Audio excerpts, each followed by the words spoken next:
അപ്പോൾ നിങ്ങൾ ആ മകനോട് പറയുക, മോനെ നമുക്ക് ഈ പറയുന്ന മുഹമ്മദ് നബി പഠിപ്പിച്ചിരുന്ന ഒരു സൃഷ്ടാവിന്റെ സിഫത്തുകളുണ്ടല്ലോ, ഗുണഗണങ്ങൾ, അതിനെപ്പറ്റി നമുക്ക് അടുത്തത് ചർച്ച ചെയ്യാൻ മോനെ, ഉടനെ നമുക്ക് ചർച്ച ചെയ്യാം. മുഹമ്മദ് അങ്ങനെ ചെയ്തില്ലേ, ഇങ്ങനെ ചെയ്തില്ലേ, കാരുണ്യവാനായ അല്ലാണെങ്കിൽ അങ്ങനെ ആയത്തർക്കോ ഇങ്ങനെ ആയത്തർക്കോ, സ്ത്രീകളോട് ക്രൂരത ചെയ്തില്ലേ, ശത്രുക്കളെ കൊല്ലാൻ ഉത്തരവിട്ടില്ലേ, കാഫിറുകളെ കാണുന്നിടത്ത് വെച്ച് കൊല്ലണം എന്ന് പറഞ്ഞില്ലേ, ഇത്തരം ആയത്തുകളൊക്കെ ഖുർആനിലുണ്ടല്ലോ, അടിമത്തം ഖുർആനിലുണ്ടല്ലോ എന്നൊക്കെ ചോദിച്ചാൽ അതൊക്കെ നമുക്ക് പിന്നെ സംസാരിക്കാം. ആദ്യം നമ്മൾ മുഹമ്മദ് നബി പറഞ്ഞ പ്രപഞ്ച സൃഷ്ടാവിന്റെ കാര്യത്തിൽ ഒരു തീരുമാനത്തിലെത്താം. മുഹമ്മദിന്റെ ചെയ്തികൾ, ഇസ്ലാമിന്റെ ചരിത്രത്തിൽ ഉണ്ടായിട്ടുള്ള രക്തച്ചൊരിച്ചിലുകൾ, ഇസ്ലാം മനുഷ്യരെ വിശ്വാസിയെന്നും അവിശ്വാസിയെന്നും നീചമായ രീതിയിൽ വേർതിരിവുണ്ടാകുന്നതിന് അത്തരം ഇസ്ലാമിന്റെ സാമൂഹ്യ നിയമങ്ങളും രാഷ്ട്രീയ നിയമങ്ങളും ഒന്നും നമ്മളിപ്പോൾ ചർച്ചയ്ക്ക് എടുക്കേണ്ട. നമുക്ക് പ്രപഞ്ച സൃഷ്ടാവ്, ഇതിന്റെ പിന്നിലെ ശക്തി, ഇതിന്റെ പിന്നിലുള്ള ഡിസൈനർ ഇവിടെ മാത്രം ഒതുങ്ങി നിൽക്കാം എന്നാണ് വാപ്പാന്റെ ആവശ്യം. ആദ്യം തന്നെ ഇത്തരത്തിലുള്ള ഒരു സൃഷ്ടാവ് ഈ പ്രപഞ്ചത്തിനുണ്ട് എന്നും ഈ പ്രപഞ്ചം തനിയെ ഇങ്ങനെ ഉണ്ടായതല്ല എന്നും ഈ പ്രപഞ്ചത്തിന് കൃത്യമായ ഒരു ആസൂത്രണം ഉണ്ട് എന്നും പറഞ്ഞുകൊണ്ട് മുഹമ്മദ് നബി പഠിപ്പിക്കുന്ന ഒരു സൃഷ്ടാവുണ്ടല്ലോ, ആ സൃഷ്ടാവിന്റെ അസ്തിത്വത്തെ പറ്റിയിട്ടാണ് മോനെ ഞാൻ നിന്നോട് ചോദിക്കുന്നത്. അങ്ങനെ ഒരു അസ്തിത്വം ഇല്ല എന്ന് പറയാൻ മാത്രം എന്ത് എന്ത് യുക്തിപരമായ അറിവാണ് മോനെ നിന്റെ കയ്യിലുള്ളത്? അദ്ദേഹം ചോദിക്കുന്ന വാപ്പാക്ക് മനസ്സിലാവുന്ന പോലെ പറഞ്ഞു കൊടുക്കണല്ലോ. അതിന് മുമ്പ് അതിലേക്ക് വരാം. അതിന് മുമ്പ് പറയാനുള്ളത്, ഇങ്ങനെ ഒരു മുഹമ്മദ് പഠിപ്പിച്ചെന്ന ഒരു ദൈവത്തിന്റെ സൃഷ്ടാവിന്റെ അസ്തിത്വം സ്ഥാപിക്കാൻ മുഹമ്മദിന് കഴിഞ്ഞിട്ടില്ല എന്നുള്ളതാണ് ഒരു പ്രശ്നം, ഒന്നാമത്തെ പ്രശ്നം. കാരണം ദൈവം പ്രപഞ്ചത്തിനും ഇതിനൊക്കെ പിന്നിലുള്ള ഒരു ശക്തി, ആകാശത്തിൽ നിന്ന് മഴ വർഷിച്ചു തരുന്ന, വിത്തുകൾ മുളപ്പിക്കുന്ന, ഇടി, മഴ, കാറ്റ്, ഇതൊക്കെ പ്രവർത്തിപ്പിക്കുന്ന, ഈ യന്ത്രങ്ങളൊക്കെ പ്രവർത്തിപ്പിക്കുന്ന ഒരു ദൈവത്തെക്കുറിച്ച് കാലാകാലങ്ങളായിട്ട് മനുഷ്യർക്കിടയിൽ സങ്കല്പമുണ്ട്. അവരതിനെ പല പേരിട്ട് വിളിച്ചു പോകുന്നു, പലതരത്തിലുള്ള ആരാധനകൾ പല നാട്ടിൽ അവർ നടത്തിപ്പോന്നു. ആ വിളിച്ച് പ്രാർത്ഥിക്കുന്നതൊക്കെ ആരെയാണോ അതാണ് അള്ളാഹു എന്ന് മുഹമ്മദ് ക്ലെയിം ചെയ്യുക മാത്രമാണ് ചെയ്യുന്നത്. എന്നാൽ ആ അള്ളാഹുവിന്റെ ആളാണ് താൻ എന്നതിന് വല്ല പ്രൂഫുണ്ടോ? ഒരു പ്രൂഫില്ല. ഞാൻ ഷജീറിനോട് ചോദിക്കുന്നത്, മുഹമ്മദ് നബി അള്ളാഹുവിന്റെ പ്രവാചകനാണ് എന്നതിന് മുഹമ്മദിന് ബോധ്യപ്പെട്ട തെളിവുകൾ, മുഹമ്മദ് എങ്ങനെയാണ് അത് ബോധ്യപ്പെട്ടത് എന്നും മുഹമ്മദ് എങ്ങനെയാണ് അത് തന്റെ കൂടെയുള്ള ആളുകളെ ബോധ്യപ്പെടുത്തിയത് എന്നും, എന്ത് തെളിവാണ് മുഹമ്മദ് അള്ളാഹിന്റെ പ്രവാചകനാണ് എന്നതിന് മുഹമ്മദിന് എന്താ തെളിവുള്ളത്? മുഹമ്മദ് നാട്ടുകാരുടെ മുമ്പിൽ വെച്ച തെളിവ് എന്താണ്? ഇനി മുഹമ്മദ് പറഞ്ഞ പ്രപഞ്ച സൃഷ്ടാവ്, മുഹമ്മദ് പഠിപ്പിച്ചു തന്ന പ്രപഞ്ച സൃഷ്ടാവിനെ നമ്മൾ പരിശോധിക്കുക. പ്രപഞ്ച സൃഷ്ടാവിനെ കുറിച്ച് മുഹമ്മദ് പറഞ്ഞ അബദ്ധങ്ങളാണ് ശാസ്ത്രീയമായിട്ട് തന്നെ അല്ലെങ്കിൽ യുക്തിഭദ്രമായിട്ട് തന്നെ മുഹമ്മദ് പറഞ്ഞ അള്ളാഹുവിന്റെ തെളിവില്ലായ്മ. 2-3 ഉദാഹരണങ്ങൾ പറയാം. ഒന്ന്, പ്രപഞ്ചങ്ങൾ എന്നൊക്കെ പറയുമ്പോൾ മുഹമ്മദ് പഠിപ്പിച്ച പ്രപഞ്ചം എന്ന് പറഞ്ഞാൽ ആകാശങ്ങളും ഭൂമികളും അതിനിടയിലുള്ളത്. ഭൂമി എന്ന് പറഞ്ഞാൽ ഈ ഭൂമി, പരന്ന ഭൂമി, പർവ്വതങ്ങളെ ആണിയാക്കിയ ഭൂമി, വിരിപ്പാക്കിയ ഭൂമി. ആകാശം എന്ന് പറയുമ്പോൾ തൂണില്ലാതെ ഉയർത്തു നിർത്തിയ ഒരു പന്തൽ, അതിനിടയിൽ അലങ്കാരമായി തൂക്കിയിട്ടിട്ടുള്ള, ഒന്നാം ആകാശത്തിന്റെ താഴ്ഭാഗത്ത് തൂക്കിയിട്ടിട്ടുള്ള നക്ഷത്രങ്ങൾ. ഈ നക്ഷത്രങ്ങൾ ഒന്നാം ആകാശത്താണെന്ന് മനസ്സിലാക്കണം. അപ്പൊ ഇപ്പൊ കാണുന്ന എല്ലാ സൗരയൂഥങ്ങളും, ഈ പറയുന്ന നമ്മൾ ഇപ്പൊ കാണുന്ന ദൃശ്യപ്രപഞ്ചമൊക്കെ ഒന്നാം ആകാശത്തിന്റെ പരിധിയിലാണ് എന്ന് പറയുമ്പോൾ അവിടെ വേറൊരു പ്രശ്നം. അങ്ങനെ ഒരു ന്യായം ഇപ്പോൾ ആധുനികമായിട്ട് ചില ഖുർആൻ ശാസ്ത്ര വിദഗ്ധർ തള്ളിക്കൊണ്ടുവരുന്നുണ്ട്. അങ്ങനെ വരുമ്പോൾ ഒരു പ്രശ്നം എന്താണെന്ന് വെച്ചാൽ, ആ ആകാശത്തുനിന്നാണ് അള്ള മഴ വർഷിക്കുന്നത്. ഏതാകാശത്തുനിന്ന് ആകാശത്തുനിന്ന് അള്ള മഴ വർഷിക്കുന്നു. നക്ഷത്രങ്ങൾ ഒന്നാം ആകാശത്ത് നിൽക്കുന്നു. സൂര്യൻ ചെളിക്കുണ്ടിൽ പോയി അസ്തമിച്ച് അള്ളാഹുവിന്റെ അർശിന് താഴെ വിശ്രമിക്കുന്നു രാത്രികാലങ്ങളിൽ. രാവിലെ ആവുമ്പോൾ അള്ളാഹുവിനോട് അനുവാദം ചോദിക്കുന്നു, അള്ളാഹ് ഞാൻ ഒന്ന് ഉദിച്ചോട്ടെ. അങ്ങനെ ഉദിച്ചുകൊണ്ടിരിക്കുന്നതിനിടയിൽ ഒരു ദിവസം അള്ള പറയാണ്, ഇല്ല, ഞാൻ ഇതൊക്കെ അവസാനിപ്പിക്കാൻ പോവുകയാണ്. ഈ ഭൂമിയെ, ഈ പ്രപഞ്ചത്തെ, പ്രപഞ്ചം എന്ന് പറഞ്ഞാൽ ഇസ്ലാമിൽ ഭൂമി ഇത്രേ ഉള്ളൂ കേട്ടോ, വലിയ ഡെക്കറേഷൻ ഒന്നും ആവശ്യമില്ല. ഇസ്ലാമിൽ എന്ത് പ്രപഞ്ചം സുഹൃത്തുക്കളെ, എന്ത് പ്രപഞ്ചം? പ്രപഞ്ചം എന്നുള്ള വാക്ക് ഖുർആനിലുണ്ടോ? എവിടുന്ന് ഈ പ്രപഞ്ചം കൊണ്ടുവരുന്നത്? ഖലഖ സമാവാതി വല്ലാറുള്ളത്, പിന്നെ അതിന്റെ ഇടയിലുള്ളതും, ആകാശവും ഭൂമിയും അതിനിടയിലുള്ളതും, ഇതാണ് ഖുർആനിലെ പ്രപഞ്ചം. ആകാശത്തിന്റെയും ഭൂമിയുടെയും ഇടക്ക, ഭൂമിയുടെ മുകളിൽ ഭൂമിക്ക് അലങ്കാരമായിട്ട് അള്ള സ്ഥാപിച്ച വിളക്കുകൾ, പിന്നെ ആവശ്യം വരുമ്പോൾ പിശാചിനെ പെറുക്കി എറിയാനുള്ള സൗകര്യത്തിന് വേണ്ടി തൂക്കിയിട്ടിട്ടുള്ളതാണ് ആകാശത്ത് നമ്മൾ കാണുന്ന നക്ഷത്രങ്ങൾ. മുഹമ്മദ് നബി പഠിപ്പിച്ചെന്ന പ്രപഞ്ച പ്രതിഭാസത്തിന്റെ പ്രത്യേകതകളാണ് ഈ പറഞ്ഞത്. ഒരു അടിസ്ഥാനപരമായിട്ടുള്ള 8ാം ക്ലാസ് 10ാം ക്ലാസ് ശാസ്ത്ര വിദ്യാഭ്യാസമുള്ള ഏത് കുട്ടിക്കും മനസ്സിലാകും മുഹമ്മദ് പരിചയപ്പെടുത്തിയ പ്രപഞ്ച സൃഷ്ടാവ് എന്തായിരുന്നു, ആരായിരുന്നു എന്ന്. മുഹമ്മദ് ഇങ്ങനെ ആകാശത്തേക്കും വട്ടം കറങ്ങിയപ്പോഴും കണ്ട കാഴ്ചകൾ, അതിനു മുമ്പുള്ള കെട്ടുകഥകളിലും അവിടെ ഉണ്ടായിരുന്ന നാടോടി കഥകളിലും കേട്ടു പഠിച്ച കാര്യങ്ങൾ, അതിനപ്പുറത്തേക്ക് ഒരു വാക്കും മുഹമ്മദ് നബി പറഞ്ഞിട്ടില്ല, ഖുർആനിലും ഇല്ല. കാരണം ആ മുഹമ്മദ് നബി പഠിപ്പിച്ചത് ഈ പ്രപഞ്ചത്തിന്റെ അകത്തുള്ള ഏതെങ്കിലും ഒരു വസ്തുവിനെ ആയിരുന്നുവെങ്കിൽ, അഥവാ ഏതെങ്കിലും കല്ലിനെ ചൂണ്ടിക്കാണിച്ചുകൊണ്ട്, മരത്തെ ചൂണ്ടിക്കാണിച്ചുകൊണ്ട്, നക്ഷത്രത്തെ ചൂണ്ടിക്കാണിച്ചുകൊണ്ട്, അല്ലെങ്കിൽ ഏതെങ്കിലും മനുഷ്യന്മാരെ ചൂണ്ടിക്കാണിച്ചുകൊണ്ട് അതാണ് സൃഷ്ടാവ് എന്ന് പറഞ്ഞുകൊണ്ട്, അതാണ് ദൈവം എന്ന് പറഞ്ഞുകൊണ്ട് നമ്മളെ പഠിപ്പിച്ചിരുന്നുവെങ്കിൽ മോനെ നമുക്കിന്ന് ലഭിച്ചിട്ടുള്ള അറിവ് പ്രകാരം, അല്ലെങ്കിൽ നമുക്ക് ലഭിച്ചുള്ള ശാസ്ത്ര അറിവ് പ്രകാരം, അഥവാ ബിഗ് ബാങ് എന്ന് പറയുന്ന ഒരു അറിവുണ്ടല്ലോ, ആ അറിവ് പ്രകാരം ഈ പറയുന്ന പ്രപഞ്ചം ഉണ്ടായി വന്നതിന് ശേഷം ഉണ്ടായി വന്ന ഇത്തരത്തിലുള്ള കല്ല്, മണ്ണ്, മരങ്ങൾ, നക്ഷത്രങ്ങൾ, അതിനെയൊക്കെ ചൂണ്ടിക്കാണിച്ച് ഒരു ദൈവം എന്ന് പറഞ്ഞിരുന്നുവെങ്കിൽ നമുക്ക് അതിനെ ശാസ്ത്രീയമായി കൊണ്ട് തന്നെ നിഷേധിക്കാമായിരുന്നു. അല്ലെങ്കിൽ നിഷേധിക്കാം. ഇത്രയൊന്നും റിസ്ക് എടുക്കണ്ട. നമുക്ക് നിഷേധിക്കാൻ കഴിയാത്ത, ശാസ്ത്രീയമായി നിഷേധിക്കാൻ കഴിയാത്ത എന്തോ ഒരു സത്യം തെളിവുകളുടെ അടിസ്ഥാനത്തിൽ മുഹമ്മദ് സ്ഥാപിച്ചു എന്നാണോ പ്രിയ പിതാവ് പറഞ്ഞ് സമർത്ഥിക്കാൻ ഈ എക്സ് മുസ്ലിമായ മകനോട് ശ്രമിക്കുന്നത്? തെറ്റാണ്. ഈ പറയപ്പെടുന്ന ഒരു സാധനത്തിന്റെ ആവശ്യമില്ല. ഈ പറയപ്പെടുന്ന പ്രപഞ്ച സൃഷ്ടാവിനെ പരിചയപ്പെടുത്തിയ പ്രവാചകൻ പഠിപ്പിച്ചു തന്ന പ്രപഞ്ച സൃഷ്ടാവും പ്രപഞ്ചത്തിന്റെ സൃഷ്ടിപ്പും അതിന്റെ ഉൽപ്പത്തിയും അള്ളാഹു കുത്തിരിക്കുന്ന കസേരയും കാല് കയറ്റി വെക്കുന്ന കൂർസും മതി. ഈ പ്രപഞ്ച സൃഷ്ടാവിന്റെ കഥ കഴിയും. അതിന് ചില അലാമത്തുകൾ മാത്രമാണ് ഞങ്ങൾക്ക് നേരത്തെ പറഞ്ഞത്. അവിടെ വാപ്പ ആദ്യമേ കുത്തിമറിഞ്ഞത് ഒരു കാര്യമില്ല. അപ്പൊ ആകെയുള്ള തെളിവ് എന്താണ്? സൂര്യൻ ദൈവമാണെന്ന് പറഞ്ഞില്ലല്ലോ, കല്ലും മണ്ണും ദൈവമാണെന്ന് പറഞ്ഞില്ലല്ലോ. പൊന്നാരന്റെ വാപ്പേ, ഒരാളും അതിന് മുമ്പ് അങ്ങനെ പറഞ്ഞിട്ടില്ല. ദൈവവിശ്വാസം എന്ന് പറയുന്നത് ദൈവത്തിന് പ്രതിബിംബങ്ങൾ ഉണ്ടാക്കി വെക്കുന്നതും ഏകാഗ്രതയ്ക്ക് വേണ്ടി ഏതെങ്കിലും ഒരു ബിംബത്തെ പ്രതിഷ്ഠിക്കുന്നതുമല്ല. ആ പ്രതിഷ്ഠയല്ല ദൈവം. ഇവരൊക്കെ വിചാരിക്കുന്ന അദൃശ്യനായ, സർവ്വവ്യാപിയായ, സർവശക്തനായ, ഇതിന്റെ ഒക്കെ പിന്നിൽ പ്രവർത്തിക്കുന്ന കാലാധിവർത്തിയായ ഒരു ദൈവം. ആ ദൈവം മുഹമ്മദും പരിചയപ്പെടുന്നതിന് മുമ്പേ നാട്ടുകാർക്കിടയിൽ പ്രചാരത്തിലുള്ളതാണ്, അറിവുള്ളതാണ്. എന്നാൽ ആ ദൈവത്തിന്റെ തെളിവുകളായി മുഹമ്മദ് പറഞ്ഞതൊക്കെ ഇന്ന് അക്ബർ സാഹിബ് മുട്ടിലഴിയാണ്, താക്കിർ നായിക്ക് മുട്ടിലഴിയാണ്. നിങ്ങൾക്കറിയോ, അള്ളാഹ് ആദ്യം സൃഷ്ടിച്ചത് അർഷാണ് എന്നാണ് പറയുന്നത്. എന്താ അർഷ്? നമ്മുടെ നാട്ടിൽ നബിന്റെ ഒളിയാണെന്നൊക്കെ പറയും, അത് വിട്ടാളി. അള്ളാഹിന്റെ അർഷാണ് അള്ളാഹ് ആദ്യം സൃഷ്ടിച്ചത്. എന്തിനാ അർഷ്? കുത്തിരിക്കാനുള്ള സിംഹാസനം. അള്ളാഹു ആദ്യം സൃഷ്ടിച്ച അർഷ് അള്ള എവിടെ വെച്ചറിയോ? വെള്ളത്തിന് മുകളിൽ. എന്നിട്ട് അതിന്റെ മുകളിൽ അള്ള കയറിയിരുന്നു. ഖുർആനിൽ ബിഗ് ബാങ് ഉണ്ടെന്നൊക്കെ പറഞ്ഞ് ഉരുട്ടിപ്പറ്റി കൊണ്ടുവരുന്നവർ എന്താ പറയുക അറിയോ? ബൈബിളിന്റെ ഉൽപ്പത്തി പുസ്തകത്തിൽ പറയുന്ന ആകാശവും ഭൂമിയും ഒക്കെ ജലം ഒരു വിധാനമായിരുന്നു, അതിൽ നിന്ന് ആകാശത്തെ ഉയർത്തി ഭൂമിയെ പരത്തി എന്ന് പറയുന്നില്ലേ? ഇതിന്റെ വേറൊരു സാധനം. ആദ്യം ഇതൊക്കെ വെള്ളത്തിലായിരുന്നു, ഇത് വെള്ളമായിരുന്നു. ഇസ്ലാമിലേക്ക് വരുമ്പോൾ മുഹമ്മദ് നബി പറഞ്ഞത് വരുമ്പോഴത്തേക്ക് അത് പുകയായി മാറും. പക്ഷേ ഈ പറയുന്ന മുഹമ്മദ് നബി നമ്മളോട് പറഞ്ഞു തരുന്ന ഒരു സൃഷ്ടാവ് എന്ന് പറയുന്നത് റബ്ബുൽ ആലമീനാണല്ലോ മോനെ. അഥവാ ഈ പ്രപഞ്ചത്തെ എന്നല്ല പറയുന്നത് ബഹുവചനമായിക്കൊണ്ട് പ്രപഞ്ചങ്ങളുടെ സൃഷ്ടാവ് എന്ന് പറഞ്ഞുകൊണ്ടാണല്ലോ ആ മുഹമ്മദ് നബി ഒരു ദൈവത്തെ, ഒരു സൃഷ്ടാവിനെ പരിചയപ്പെടുത്തുന്നത്. അപ്പോൾ ആ ഒരു അത്തരത്തിലുള്ള സൃഷ്ടാവിനെ, പ്രപഞ്ചങ്ങൾക്ക് അതീതമായ, പ്രപഞ്ചങ്ങൾക്ക് അപ്പുറമുള്ള ഒരു മഹാശക്തിയെ സൃഷ്ടാവായിക്കൊണ്ട് പരിചയപ്പെടുത്തുന്ന മുഹമ്മദ് നബിയെ കളവാണ് എന്ന് പറയാൻ, അല്ലെങ്കിൽ ആ ഒരു അറിവ് തെറ്റാണെന്ന് പറയാൻ മോന്റെ കയ്യിൽ എന്ത് ശാസ്ത്ര അറിവാണുള്ളത്, എന്ത് യുക്തിപരമായ അറിവാണുള്ളത് എന്ന് നിങ്ങളുടെ മകനോട് സ്നേഹത്തോട് കൂടി ചോദിക്കുക. ഉറുമ്പിനെ കൊല്ലാൻ ഒലക്ക വേണ്ടെന്ന് പറയില്ലേ? എന്നതുപോലെയാണ് മുഹമ്മദ് നബി പരിചയപ്പെടുത്തിയ പ്രപഞ്ച സൃഷ്ടാവിനെ നിരാകരിക്കാൻ ഒരുപാട് ശാസ്ത്രീയമായ കണ്ടെത്തലുകളും സിദ്ധാന്തങ്ങളും ആവശ്യമില്ല. ആ പരിചയപ്പെടുത്തി തന്ന പ്രപഞ്ച സൃഷ്ടാവിനെ നേരാൻ വണ്ണം ഒന്ന് ദേഹപരിശോധന നടത്തിയാൽ മതി. ആ ദൈവത്തിന് മുഹമ്മദ് നബി എന്ന് പറയുന്ന 6-ാം നൂറ്റാണ്ടിലെ ഗോത്ര മനുഷ്യൻ ഉണ്ടായിരുന്ന സകല വിവരക്കേടുകളും ആ ദൈവത്തിന്റെ മുകളിൽ പച്ചകുത്തിയിട്ടുണ്ട്. പ്രപഞ്ചത്തെക്കുറിച്ചുള്ള തെറ്റായ ധാരണകൾ, ആ കാലഘട്ടത്തിന്റെ പരിമിതികൾ എല്ലാം മുഹമ്മദ് നബി പറഞ്ഞെന്ന ദൈവത്തിലുണ്ടാവും. ഇന്ന് നമ്മളെ നാട്ടിലുള്ള മനുഷ്യർ ദൈവം എന്ന് വിചാരിക്കുമ്പോൾ, ദൈവം എന്ന് സങ്കല്പിക്കുമ്പോൾ ഉണ്ടാവുന്ന ക്വാളിറ്റികളൊന്നും ആ ദൈവത്തിന് കാണൂല. ദൈവത്തിന് ദേഷ്യം വരും. മുഹമ്മദ് നബി പരിചയപ്പെടുത്തിയ ദൈവത്തിന് ഓൽക്കൊക്കെ ആൺകുട്ടികളും എനിക്ക് പെൺകുട്ടികളും. ദൈവം കെറുവിക്കും. ദൈവം യുദ്ധത്തിനിറങ്ങിയ ആളുകളുടെ തലവെട്ടാൻ കൂടും. ആര്? പ്രപഞ്ച സൃഷ്ടാവായ ദൈവം. ബദറിൽ ശത്രുക്കൾ നിങ്ങൾ വെറുതെ മിന്നിന്നുള്ളൂ, തലയൊക്കെ വെട്ടിയിട്ടത് ഞാനാണ് എന്ന് പറയുന്ന ദൈവം.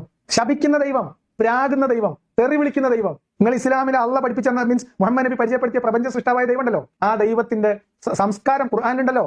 മുഹമ്മദ് നബീനെ ആരെങ്കിലും തെറി വിളിച്ചാല് അല്ലെങ്കിൽ ചീത്ത വിളിച്ചാല് അതേ ചീത്ത തിരിച്ചു വിളിക്കുന്ന ദൈവം, അതാണ് ദൈവം. ആ ദൈവത്തിനെ പരിശോധിക്കാൻ ഇനി ശാസ്ത്രീയമായിട്ടുള്ള സിദ്ധാന്തങ്ങൾ നടത്തണം എന്നാണ് നമ്മൾ പറയുന്നത്. ദൈവം എന്ന ഒരു സങ്കല്പത്തിന് തന്നെ അപമാനമാണ് ഖുർആനിലുള്ള അള്ളാഹു. നിങ്ങൾ ഇന്നോട് ദേഷ്യം തോന്നിയിട്ട് കാര്യമില്ല വാപ്പേ, സംഗതി അതാണ്. ഇസ്ലാമിലെ ദൈവം എന്തുകൊണ്ട് ദൈവം എന്ന ആ പദത്തിന് അർഹനാണ് എന്ന് നിങ്ങൾ പറഞ്ഞുതരും. എന്നിട്ട് ഈ മുഹമ്മദ് നബി പക്ഷം ഈ ദൈവം ഇങ്ങനെ ഒരു കിതാബ് കൊടുത്തയച്ചിട്ടുണ്ട് എന്നതിന് തെളിവ് തരൂ. ഈ മുഹമ്മദ് നബി പറഞ്ഞയച്ച ആളാണ് മുഹമ്മദ് നബി എന്ന് മുഹമ്മദ് നബി എങ്ങനെയാണ് കൺഫേം ചെയ്തത്? തെളിവ് തരൂ. ഖദീജ എങ്ങനെയാണ് തീരുമാനിച്ചത്? നാട്ടുകാർ എങ്ങനെയാണ് ഉറപ്പിച്ചത്? തെളിവ് വേണ്ടേ?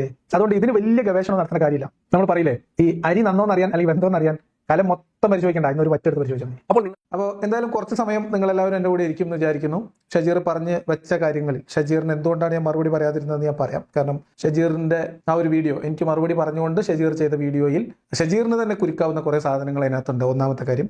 രണ്ടാമത്തത്, ഷജീറിന് ഞാൻ അദ്ദേഹം ചോദിച്ച ചോദ്യത്തിനുള്ള മറുപടി വളരെ കൃത്യമായിട്ട് കൊടുത്തിട്ടുണ്ട്. ആ കൊടുത്ത മറുപടിയാണ് ഇപ്പം ആ 1 മണിക്കൂറിലധികം വരുന്ന വീഡിയോയിൽ എവിടെയാണ് എന്ന് ചോദിക്കുമ്പോൾ അത് കൃത്യമായിട്ട് ഞാൻ കട്ട് ചെയ്ത് ഒരു 7-8 മിനിറ്റ് നിങ്ങളെ ആദ്യം കാണിച്ചത് ഈ വീഡിയോ തുടക്കത്തിൽ അത് കാണുന്ന ആളുകൾക്ക് ആ കാര്യങ്ങൾ മനസ്സിലാവാൻ വേണ്ടിയിട്ടാണ്. ഇനി അതിന്റെ പ്രസക്തമായിട്ടുള്ള ഭാഗങ്ങൾ ഏതെങ്കിലും ഒരു ഘട്ടത്തിൽ ആവശ്യമെങ്കിൽ നമ്മൾ ഇതിനിടയിൽ കാണിക്കുകയും ചെയ്യും. അതുകൊണ്ട് മറുപടി പറയാനുള്ളത് പറഞ്ഞിട്ട് പോവുക.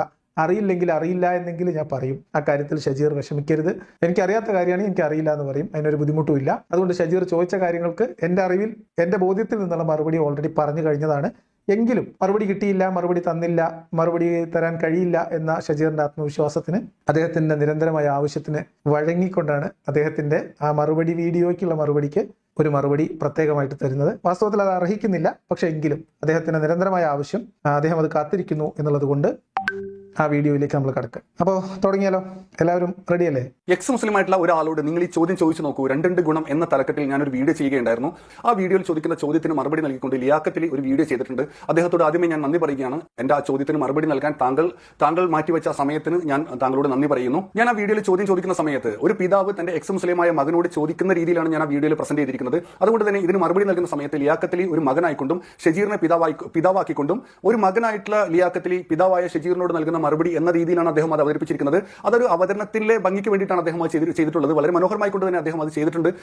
എന്തായാലും അദ്ദേഹം എൻ്റെ മറുപടി കണ്ടിട്ടുണ്ട്. മറുപടി ചെയ്തതിൽ അദ്ദേഹത്തിന് എന്നോട് നന്ദിയുണ്ട്. അവതരണം വളരെ രസകരമായിരുന്നു, വളരെ ഭംഗിയായിട്ട് ചെയ്തിട്ടുണ്ട് എന്ന് അദ്ദേഹം പറയുന്നു. അഭിനന്ദനങ്ങൾക്ക് നന്ദി. ഇനി അദ്ദേഹം പറയുന്ന കാര്യങ്ങൾ, അദ്ദേഹത്തിന് മറുപടി കിട്ടിയില്ല എന്നൊരു പരാതി അദ്ദേഹത്തിനുണ്ട്. അതുകൂടി നോക്കാം. ഞാനും അത്രയാണ് ഉദ്ദേശിച്ചിട്ടുള്ളത്. ഒരു അവതരണത്തിന്റെ വ്യത്യസ്തതയ്ക്ക് വേണ്ടിയിട്ടാണ് ഞാനും ഒരു പിതാവ് മകൻ എന്ന് പറയുന്ന ഒരു കാറ്റഗറി തിരിച്ചുകൊണ്ട് ഞാൻ ആ രീതിയിൽ പ്രസന്റ് ചെയ്യാൻ ശ്രമിച്ചത്. എന്തായാലും നമുക്ക് ഇനി അങ്ങോട്ടുള്ള യാത്രയിൽ ഈ പറയുന്ന പിതാവും മകനും നമുക്ക് മാറ്റിവെക്കാമെന്ന് എനിക്ക് തോന്നുന്നു. കാരണം വീണ്ടും അത് എടുത്തു കഴിഞ്ഞാൽ അതൊരു പരിഹാസ്യകരമായി മാറും. അതുകൊണ്ട് തന്നെ ഇനിയുള്ള ചോദ്യങ്ങളും ഇനിയുള്ള മറുപടിയൊക്കെ ഷജീറും ലിയാഖത്തിലും തമ്മിലാകട്ടെ എന്ന് ഞാൻ ആഗ്രഹിക്കുകയാണ്. തീർച്ചയായിട്ടും നിങ്ങൾ ആഗ്രഹിക്കുന്നത് പോലെ, നിങ്ങൾ അങ്ങനെ ഒരു ആശയത്തിൽ വീഡിയോ ചെയ്തതുകൊണ്ടാണ് ആശയത്തിൽ മറുപടി പറഞ്ഞത്. നിങ്ങൾ അത് ശരിയാണ്.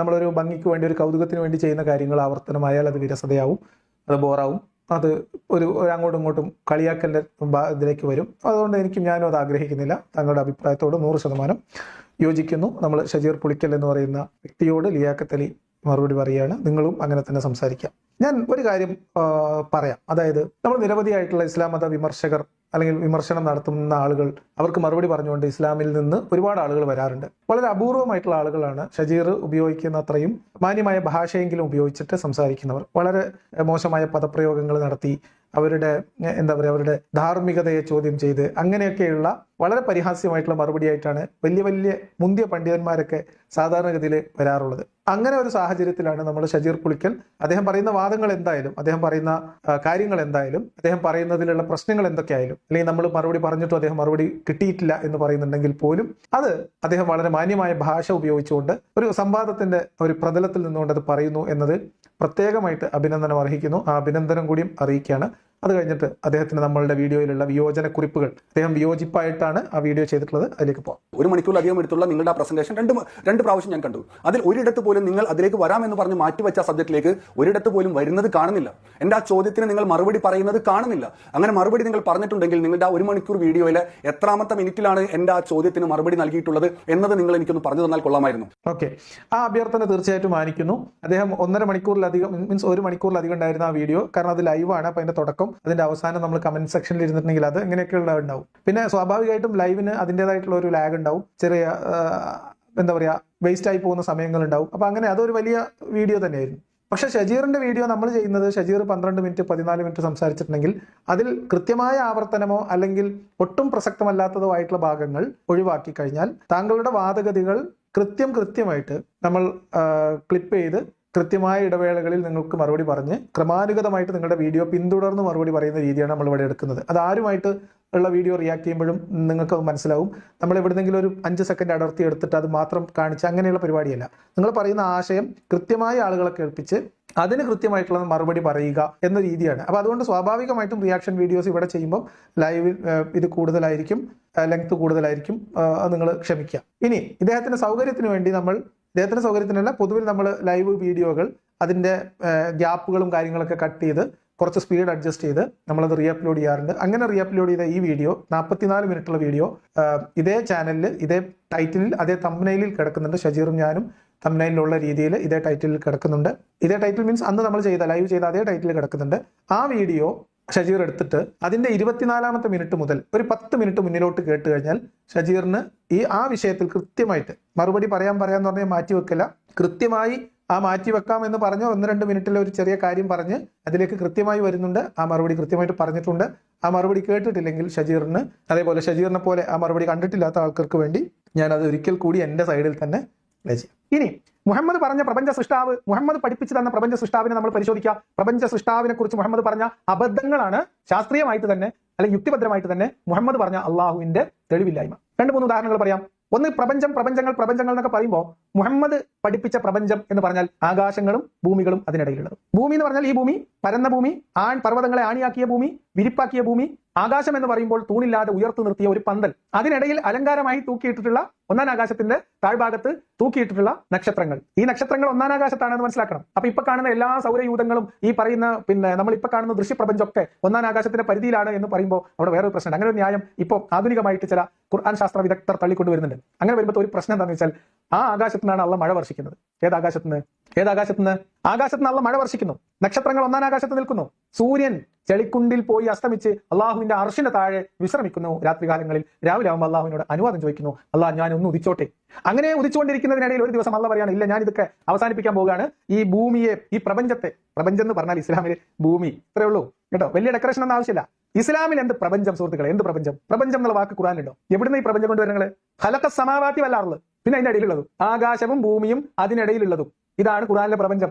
ആകാശത്തിന്റെയും ഭൂമിയുടെയും ഇടക്ക, ഭൂമിയുടെ മുകളിൽ ഭൂമിക്ക് അലങ്കാരമായിട്ട് അള്ള സ്ഥാപിച്ച വിളക്കുകൾ, പിന്നെ ആവശ്യം വരുമ്പോൾ പിശാചിനെ പെറുക്കി എറിയാനുള്ള സൗകര്യത്തിന് വേണ്ടി തൂക്കിയിട്ടിട്ടുള്ളതാണ് ആകാശത്ത് നമ്മൾ കാണുന്ന നക്ഷത്രങ്ങൾ. മുഹമ്മദ് നബി പഠിപ്പിച്ചെന്ന പ്രപഞ്ച പ്രതിഭാസത്തിന്റെ പ്രത്യേകതകളാണ് ഈ പറഞ്ഞത്. ഒരു അടിസ്ഥാനപരമായിട്ടുള്ള 8ാം ക്ലാസ് 10ാം ക്ലാസ് ശാസ്ത്ര വിദ്യാഭ്യാസമുള്ള ഏത് കുട്ടിക്കും മനസ്സിലാകും മുഹമ്മദ് പരിചയപ്പെടുത്തിയ പ്രപഞ്ച സൃഷ്ടാവ് എന്തായിരുന്നു, ആരായിരുന്നു എന്ന്. മുഹമ്മദ് ഇങ്ങനെ ആകാശത്തേക്കും വട്ടം കറങ്ങിയപ്പോഴും കണ്ട കാഴ്ചകൾ, അതിനു മുമ്പുള്ള കെട്ടുകഥകളിലും അവിടെ ഉണ്ടായിരുന്ന നാടോടി കഥകളിലും കേട്ട് പഠിച്ച കാര്യങ്ങൾ, അതിനപ്പുറത്തേക്ക് ഒരു വാക്കും മുഹമ്മദ് നബി പറഞ്ഞിട്ടില്ല, ഖുർആനിലും ഇല്ല. അപ്പൊ മുഹമ്മദ് നബി പരിചയപ്പെടുത്തിയ പ്രപഞ്ച സൃഷ്ടാവിനെ കുറിച്ചുള്ള കൃത്യമായിട്ടുള്ള മറുപടി അതിനകത്ത് പറഞ്ഞിട്ടുണ്ട്. ഇനി ഷജീർ ഉദ്ദേശിച്ചത് മുഹമ്മദ് നബി പറഞ്ഞതോ പറയാത്തതോ എന്ന് നമ്മൾ സ്പെസിഫൈ ചെയ്യാതെ ഈ കണ്ട പ്രപഞ്ചത്തിനും അണ്ടകടാഹങ്ങൾക്കും ഈ കാണുന്ന എല്ലാത്തിനും പുറകിൽ ഒരു അത്ഭുത ശക്തി അല്ലെങ്കിൽ ഒരു ശക്തി ഒരു അമാനുഷിക ശക്തി, ഒരു ദൈവം എന്ന് വിളിക്കാവുന്ന ഒരു ശക്തി പ്രവർത്തിക്കുന്നുണ്ട്, ഒരു സൃഷ്ടാവുണ്ട് എന്ന ഒരു വിശ്വാസത്തിൽ ഊന്നിയിട്ടാണ് ഷജീറ ചോദ്യം ചോദിക്കുന്നതെങ്കിൽ ഓർക്കുക, അവിടെ അള്ളാഹുവോ മുഹമ്മദോ പ്രസക്തമല്ല.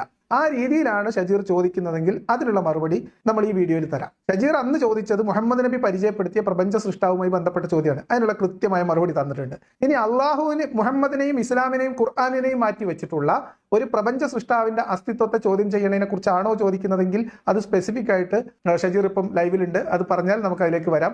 അതിനുള്ള മറുപടിയാണ് നമ്മൾ ഇന്ന് പറയാൻ ശ്രമിക്കുന്നത്. മറ്റത് ഓൾറെഡി നമ്മൾ പറഞ്ഞു കഴിഞ്ഞതാണ്. അപ്പൊ മുഹമ്മദിനെ പരിചയപ്പെടുത്തിയ പ്രപഞ്ച സൃഷ്ടാവ് എന്ന് പറഞ്ഞിട്ട് വേറൊരു പ്രപഞ്ച സൃഷ്ടാവ് ഉണ്ടാവാൻ തരമില്ല. ഇനി ഉള്ളത് മുഹമ്മദ് നബി പരിചയപ്പെടുത്തിയ പ്രപഞ്ച സൃഷ്ടാവിന്റെ പ്രശ്നങ്ങളും അത് നിരാകരിക്കാനുള്ള യുക്തിഭദ്രമായ മറുപടിയാണ് കഴിഞ്ഞ വീഡിയോയിൽ നമ്മൾ പറഞ്ഞത്. എനിക്കറിയാമായിരുന്നു എന്റെ ആ ചോദ്യത്തിന് നിങ്ങൾ മറുപടി പറയില്ല എന്ന് എനിക്കറിയാമായിരുന്നു. ഈ ചോദ്യം ഒരു പിതാവ് തന്റെ മകനോട് ചോദിക്കുമ്പോൾ ഒരു എക്സ് മുസ്ലിമായ മകൻ എന്തായിരിക്കും മറുപടി പറയുക എന്നതും എനിക്കറിയാമായിരുന്നു. അത് ഞാൻ എന്റെ ആദ്യ വീഡിയോയിൽ തന്നെ ഞാനത് പറഞ്ഞു വെക്കുകയും ചെയ്തതാണ്. നിങ്ങൾ ഇങ്ങനെ ചോദിക്കുമ്പോൾ ആ മകൻ ഒരു പക്ഷേ ഉത്തരം പറയുക, ഉപ്പാദ കണ്ടില്ലേ ഖുർആനിൽ അള്ളാഹു ഇങ്ങനെ ഇടപെടുന്നു, യുദ്ധരംഗത്ത് ഇടപെടുന്നു, അല്ലെങ്കിൽ അങ്ങനെ പറയുന്നു ഇങ്ങനെ പറയുന്നു എന്ന് പറഞ്ഞ് അള്ളാഹുവിന്റെ സിഫത്തുകളെ പറ്റിയിട്ടായിരിക്കും ആ മകൻ നിങ്ങളോട് തിരിച്ച് മറുപടി നൽകുക. എന്റെ ആദ്യത്തെ വീഡിയോയിൽ ഞാൻ ആ പറഞ്ഞു വെച്ചതുപോലെ തന്നെയാണ് സംഭവിച്ചിട്ടുള്ളത്. ഇദ്ദേഹത്തിന്റെ ആ 1 മണിക്കൂർ പ്രഭാഷണത്തിൽ ഒരിടത്ത് പോലും എന്റെ ആ ചോദ്യത്തിലേക്ക് ഇദ്ദേഹം സ്പർശിക്കുന്നില്ല. മറിച്ച് ഞാൻ പറഞ്ഞു വെച്ചതുപോലെ തന്നെ അള്ളാഹുവിന്റെ സിഫത്തുകളിലേക്കാണ്, ഗുണഗണങ്ങളിലേക്കാണ്, അഥവാ മുഹമ്മദ് നബി സല്ലല്ലാഹു അലൈഹി വസല്ലം പരിചയപ്പെടുത്തിയ ആ ദൈവിക കാഴ്ചപ്പാടിന്റെ ഗുണവിശേഷങ്ങളിലേക്കാണ് ഇദ്ദേഹം പോകുന്നത്. അസ്തിത്വത്തിലേക്കല്ല ഇദ്ദേഹം പോകുന്നത്. ഞാൻ ചോദിച്ചത് അത്തരമൊരു അസ്തിത്വത്തെ പരിചയപ്പെടുത്തുമ്പോൾ അതിനെ നിരാകരിക്കാനുള്ള എന്ത് യുക്തിപരമായ എന്ത് ശാസ്ത്രപരമായ അറിവാണ് നിങ്ങളുടെ കയ്യിലുള്ളത് എന്നതായിരുന്നു ചോദ്യം. ആ ചോദ്യത്തിന് നിങ്ങൾ ഇതുവരെ മറുപടി നൽകിയിട്ടില്ല. ഓക്കെ, മുഹമ്മദ് നബി പരിചയപ്പെടുത്തിയ എന്ന് പറഞ്ഞാൽ മുഹമ്മദ് നബി പുതുതായിട്ട് പരിചയപ്പെടുത്തിയ ഒരു പ്രപഞ്ച സൃഷ്ടാവില്ല. അതാണ് അതിന്റെ കാര്യം. മുഹമ്മദ് നബി പരിചയപ്പെടുത്തിയ സൃഷ്ടാവ് അല്ലെങ്കിൽ മുഹമ്മദ് നബി പ്രപഞ്ച സൃഷ്ടാവിൻ്റെതായിട്ട് പറഞ്ഞ കാര്യങ്ങൾ പ്രപഞ്ച സൃഷ്ടാവിനെ വിശദീകരിക്കാൻ വേണ്ടി, ആളുകൾക്ക് മനസ്സിലാക്കി കൊടുക്കാൻ വേണ്ടി തന്റെ പ്രവാചകത്വം ആരിൽ നിന്നാണോ ആ വ്യക്തിയെക്കുറിച്ച് അദ്ദേഹം പറഞ്ഞിട്ടുള്ള കാര്യങ്ങൾ അത് വെച്ച് പരിശോധിക്കുമ്പോൾ തന്നെ നമുക്ക് മുഹമ്മദ് നബി മുൻപോട്ട് വെച്ച ദൈവസങ്കല്പത്തെ പരിശോധിക്കാൻ പറ്റുള്ളൂ. ഇപ്പൊ മുഹമ്മദ് നബി ഒരു ദൈവസങ്കല്പത്തെ കുറിച്ച് പറയുന്നു, അള്ളാഹുവിനെ കുറിച്ച് പറയുന്നു, അള്ളാഹു ആരാണ്, എന്താണ്, എങ്ങനെയാണ്, എന്തുകൊണ്ട് അള്ളാഹുവിനെ ആരാധിക്കണം, എന്തുകൊണ്ട് അള്ളാഹുവിനെ മാത്രം ആരാധിക്കണം എന്നൊക്കെ ചോദിക്കുകയും പറയുകയും ചെയ്യുമ്പം അതിന് കാരണമായിട്ട് മുഹമ്മദ് നബി പറഞ്ഞ അള്ളാഹുവിന്റെ ഗുണവിശേഷങ്ങളാണ്. അള്ളാഹുവിനെ പരിശോധിക്കാനുള്ള ഏകമാർഗം മുഹമ്മദ് നബി പറഞ്ഞതാണ്, ഖുർആനിലുള്ളതാണ്, അത് അള്ളാഹുവിൽ നിന്നുള്ളതാണെന്ന് ഖുർആനിലൂടെ മീൻസ് മുഹമ്മദ് നബി പറയുന്നു. ഇതിനെ വെച്ച് മാത്രമാണ് നമ്മൾ പരിശോധിക്കാൻ പറ്റുക. നമ്മുടെ മുന്നിലുള്ളത് മുഹമ്മദും ഖുർആനുമാണ്, മുഹമ്മദ് പറഞ്ഞതും ഖുർആനിലുള്ളതും. നമ്മുടെ മുമ്പിലുള്ള ഒരു വസ്തുത വെച്ചിട്ടല്ലേ നമുക്കൊരു കാര്യത്തെ അനലൈസ് ചെയ്യാൻ പറ്റുക. ഇനി അതല്ല, ഞാൻ നേരത്തെ പറഞ്ഞതുപോലെ മുഹമ്മദ് നബീനെയും മാറ്റി നിർത്തി ഖുർആനെയും മാറ്റി നിർത്തിയിട്ടാണെങ്കിൽ അവിടത്തേക്ക് നമുക്ക് പോകാം. മുഹമ്മദ് നബിയും ഖുർആനും മുന്നോട്ട് വെക്കുന്ന പ്രപഞ്ച സൃഷ്ടാവിനെ കുറിച്ച് പരിശോധിക്കുമ്പോൾ ആ പ്രപഞ്ച സൃഷ്ടാവിന്റെ സിഫത്തുകളല്ല, ഞാൻ നേരത്തെ എണ്ണി പറഞ്ഞതൊന്നും സിഫത്തുകളല്ലല്ലോ, പ്രപഞ്ച സൃഷ്ടാവിനെ കുറിച്ചുള്ള വിശദീകരണങ്ങളാണ്. ആരാണ് പ്രപഞ്ച സൃഷ്ടാവ്, എന്താണ് പ്രപഞ്ച സൃഷ്ടാവ് എന്നതിന് മുഹമ്മദ് നബി കൊടുത്ത മനസ്സിലാവാത്തത് എനിക്ക് മനസ്സിലായിട്ടില്ല. ഞാൻ പറഞ്ഞ ഒരു സാധ്യത മാത്രമാണ് ഇനി ബാക്കിയുള്ളൂ. എന്ത്? അള്ളാഹുവിനെയും മുഹമ്മദിനെയും മാറ്റി വെച്ചിട്ട് ഈ പ്രപഞ്ചത്തിന് കുറെ കാലങ്ങളായിട്ട് മനുഷ്യർ വിചാരിക്കുന്നത് പോലത്തെ ഒരു സൃഷ്ടാവുണ്ട് എന്ന ഒരു സങ്കല്പത്തിൽ നിന്നുകൊണ്ടുള്ള പ്രപഞ്ച സൃഷ്ടാവിനെ നിരാകരിക്കലിനെ കുറിച്ചാണോ ചോദിക്കുന്നതെങ്കിൽ അതിലേക്ക് നമ്മൾ വരും ചെയ്യും. പക്ഷേ ഈ പറയുന്ന മുഹമ്മദ് നബി നമ്മളോട് പറഞ്ഞു തരുന്ന ഒരു സൃഷ്ടാവ് എന്ന് പറയുന്നത് റബ്ബുൽ ആലമീനാണല്ലോ മോനെ. അഥവാ ഈ പ്രപഞ്ചത്തെ എന്നല്ല പറയുന്നത് ബഹുവചനമായിക്കൊണ്ട് പ്രപഞ്ചങ്ങളുടെ സൃഷ്ടാവ് എന്ന് പറഞ്ഞുകൊണ്ടാണല്ലോ ആ മുഹമ്മദ് നബി ഒരു ദൈവത്തെ, ഒരു സൃഷ്ടാവിനെ പരിചയപ്പെടുത്തുന്നത്. അപ്പോൾ ആ ഒരു അത്തരത്തിലുള്ള സൃഷ്ടാവിനെ, പ്രപഞ്ചങ്ങൾക്ക് അതീതമായ, പ്രപഞ്ചങ്ങൾക്കപ്പുറമുള്ള ഒരു മഹാശക്തിയെ സൃഷ്ടാവായിക്കൊണ്ട് പരിചയപ്പെടുത്തുന്ന മുഹമ്മദ് നബിയെ കളവാണ് എന്ന് പറയാൻ, അല്ലെങ്കിൽ ആ ഒരു അറിവ് തെറ്റാണെന്ന് പറയാൻ മോന്റെ കയ്യിൽ എന്ത് ശാസ്ത്ര അറിവാണുള്ളത്, എന്ത് യുക്തിപരമായ അറിവാണുള്ളത് എന്ന് നിങ്ങളുടെ മകനോട് സ്നേഹത്തോടു കൂടി ചോദിക്കുക. ഉർബിൻ നോക്കൂ, മുഹമ്മദ് നബി പരിചയപ്പെടുത്തിയ പ്രപഞ്ച സൃഷ്ടാവ് അതിനെ നിരാകരിക്കാനും മുഹമ്മദ് നബി പറഞ്ഞത് കളവാണ് എന്ന് പറഞ്ഞാൽ മുഹമ്മദ് നബി താൻ പ്രവാചകനാണെന്നും ആ പ്രവാചകത്വത്തിലൂടെ തനിക്ക് ലഭിച്ച ഗ്രന്ഥമാണ് ഖുർആൻ എന്നും അതിന് തെളിവായിട്ട് മുഹമ്മദ് പറഞ്ഞ കാര്യങ്ങളും അതൊക്കെ കളവാണ് എന്ന് പറയാൻ നമ്മുടെ അടുത്തുള്ള തെളിവ് എന്താണ് എന്നായിരുന്നു അദ്ദേഹത്തിന്റെ ചോദ്യം. കൃത്യമായിട്ടുള്ള ചോദ്യം. കൃത്യമായി തന്നെ മറുപടി പറഞ്ഞിട്ടുണ്ട്. ഒന്നുകൂടി കേട്ടോ. മുഹമ്മദ് നബിയെ കളവാണ് എന്ന് പറയാൻ, അല്ലെങ്കിൽ ആ ഒരു അറിവ് തെറ്റാണെന്ന് പറയാൻ മോന്റെ കയ്യിൽ എന്ത് ശാസ്ത്ര അറിവാണുള്ളത്, എന്ത് യുക്തിപരമായ അറിവാണുള്ളത് എന്ന് നിങ്ങളുടെ മകനോട് സ്നേഹത്തോടു കൂടി ചോദിക്കുക. ഉറുമ്പിനെ കൊല്ലാൻ ഒലക്ക വേണ്ടെന്ന് പറയില്ലേ എന്നതുപോലെയാണ് മുഹമ്മദ് നബി പരിചയപ്പെടുത്തിയ പ്രപഞ്ച സൃഷ്ടാവിനെ നിരാകരിക്കാന് ഒരുപാട് ശാസ്ത്രീയമായ കണ്ടെത്തലുകളും സിദ്ധാന്തങ്ങളും ആവശ്യമില്ല. ആ പരിചയപ്പെടുത്തി തന്ന പ്രപഞ്ച സൃഷ്ടാവിനെ നേരാൻ വണ്ണം ഒന്ന് ദേഹപരിശോധന നടത്തിയാൽ മതി. ആ ദൈവത്തിന് മുഹമ്മദ് നബി എന്ന് പറയുന്ന 6-ാം നൂറ്റാണ്ടിലെ ഗോത്ര മനുഷ്യൻ ഉണ്ടായിരുന്ന സകല വിവരക്കേടുകളും ആ ദൈവത്തിന്റെ മുകളിൽ പച്ചകുത്തിയിട്ടുണ്ട്. പ്രപഞ്ചത്തെക്കുറിച്ചുള്ള തെറ്റായ ധാരണകൾ, ആ കാലഘട്ടത്തിന്റെ പരിമിതികൾ എല്ലാം മുഹമ്മദ് നബി പറഞ്ഞെന്ന ദൈവത്തിലുണ്ടാവും. ഇന്ന് നമ്മളെ നാട്ടിലുള്ള മനുഷ്യർ ദൈവം എന്ന് വിചാരിക്കുമ്പോൾ, ദൈവം എന്ന് സങ്കല്പിക്കുമ്പോൾ ഉണ്ടാവുന്ന ക്വാളിറ്റികളൊന്നും ആ ദൈവത്തിന് കാണൂല. ദൈവത്തിന് ദേഷ്യം വരും. മുഹമ്മദ് നബി പരിചയപ്പെടുത്തിയ ദൈവത്തിന് ഓൽക്കൊക്കെ ആൺകുട്ടികളും എനിക്ക് പെൺകുട്ടികളും ദൈവം കെറുവിക്കും. ദൈവം യുദ്ധത്തിനിറങ്ങിയ ആളുകളുടെ തലവെട്ടാൻ കൂടും. ആര്? പ്രപഞ്ച സൃഷ്ടാവായ ദൈവം.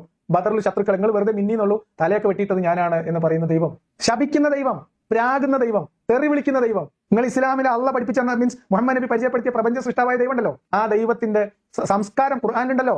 മുഹമ്മദ് നബീനെ ആരെങ്കിലും തെറി വിളിച്ചാൽ അല്ലെങ്കിൽ ചീത്ത വിളിച്ചാൽ അതേ ചീത്ത തിരിച്ചു വിളിക്കുന്ന ദൈവം, അതാണ് ദൈവം. ആ ദൈവത്തിനെ പരിശോധിക്കാൻ ഇനി ശാസ്ത്രീയമായിട്ടുള്ള സിദ്ധാന്തങ്ങൾ നടത്തണം എന്നാണ് നമ്മൾ പറയുന്നത്. ദൈവം എന്ന ഒരു സങ്കല്പത്തിന് തന്നെ അപമാനമാണ് ഖുർആനിലുള്ള അള്ളാഹു. നിങ്ങൾ ഇന്നോട് ദേഷ്യം തോന്നിട്ട് കാര്യമില്ല വാപ്പേ, സംഗതി അതാണ്. ഇസ്ലാമിലെ ദൈവം എന്തുകൊണ്ട് ദൈവം എന്ന ആ പദത്തിന് അർഹനാണ് എന്ന് നിങ്ങൾ പറഞ്ഞുതരി. എന്നിട്ട് ഈ മുഹമ്മദ് നബി പക്ഷം ഈ ദൈവം ഇങ്ങനെ ഒരു കിതാബ് കൊടുത്തയച്ചിട്ടുണ്ട് എന്നതിന് തെളിവ് തരൂ. ഈ മുഹമ്മദ് നബി പറഞ്ഞയച്ച ആളാണ് മുഹമ്മദ് നബി എന്ന് മുഹമ്മദ് നബി എങ്ങനെയാണ് കൺഫേം ചെയ്തത്? തെളിവ് തരൂ. ഖദീജ എങ്ങനെയാണ് തീരുമാനിച്ചത്? നാട്ടുകാർ എങ്ങനെയാണ് ഉറപ്പിച്ചത്? തെളിവ് വേണ്ടേ? അതുകൊണ്ട് ഇതിന് വലിയ ഗവേഷണം നടത്തുന്ന കാര്യമില്ല. നമ്മൾ പറയില്ലേ, ഈ അരി നന്നോന്നറിയാൻ അല്ലെങ്കിൽ വെന്തോന്നറിയാൻ കലം മൊത്തം പരിശോധിക്കണ്ട, ഇന്നൊരു വച്ചെടുത്ത് പരിശോധിച്ചാൽ മതി. കൃത്യമായിട്ട് ആ മറുപടി പറഞ്ഞു. ഇതിനകത്ത് ദൈവത്തിൻ്റെതായിട്ടുള്ള ചില സ്വഭാവ ഗുണങ്ങളെക്കുറിച്ചും ദൈവത്തിന്റെ ചില പെരുമാറ്റ രീതികളെക്കുറിച്ചും വിശദീകരിക്കുന്നുണ്ട്. രണ്ടും രണ്ട് സ്ഥലത്താണ്, രണ്ട് കാര്യത്തിന് മറുപടിയായിട്ടാണ് ഷജീർ പറഞ്ഞ രണ്ട് കാര്യങ്ങളും ഇവിടെ മറുപടി പറഞ്ഞു വെച്ചിട്ടുണ്ട്. ഇതിൽ എവിടെയാണ് മറുപടി ലഭിക്കാതെ പോയത് എന്ന് എനിക്ക് മനസ്സിലായിട്ടില്ല.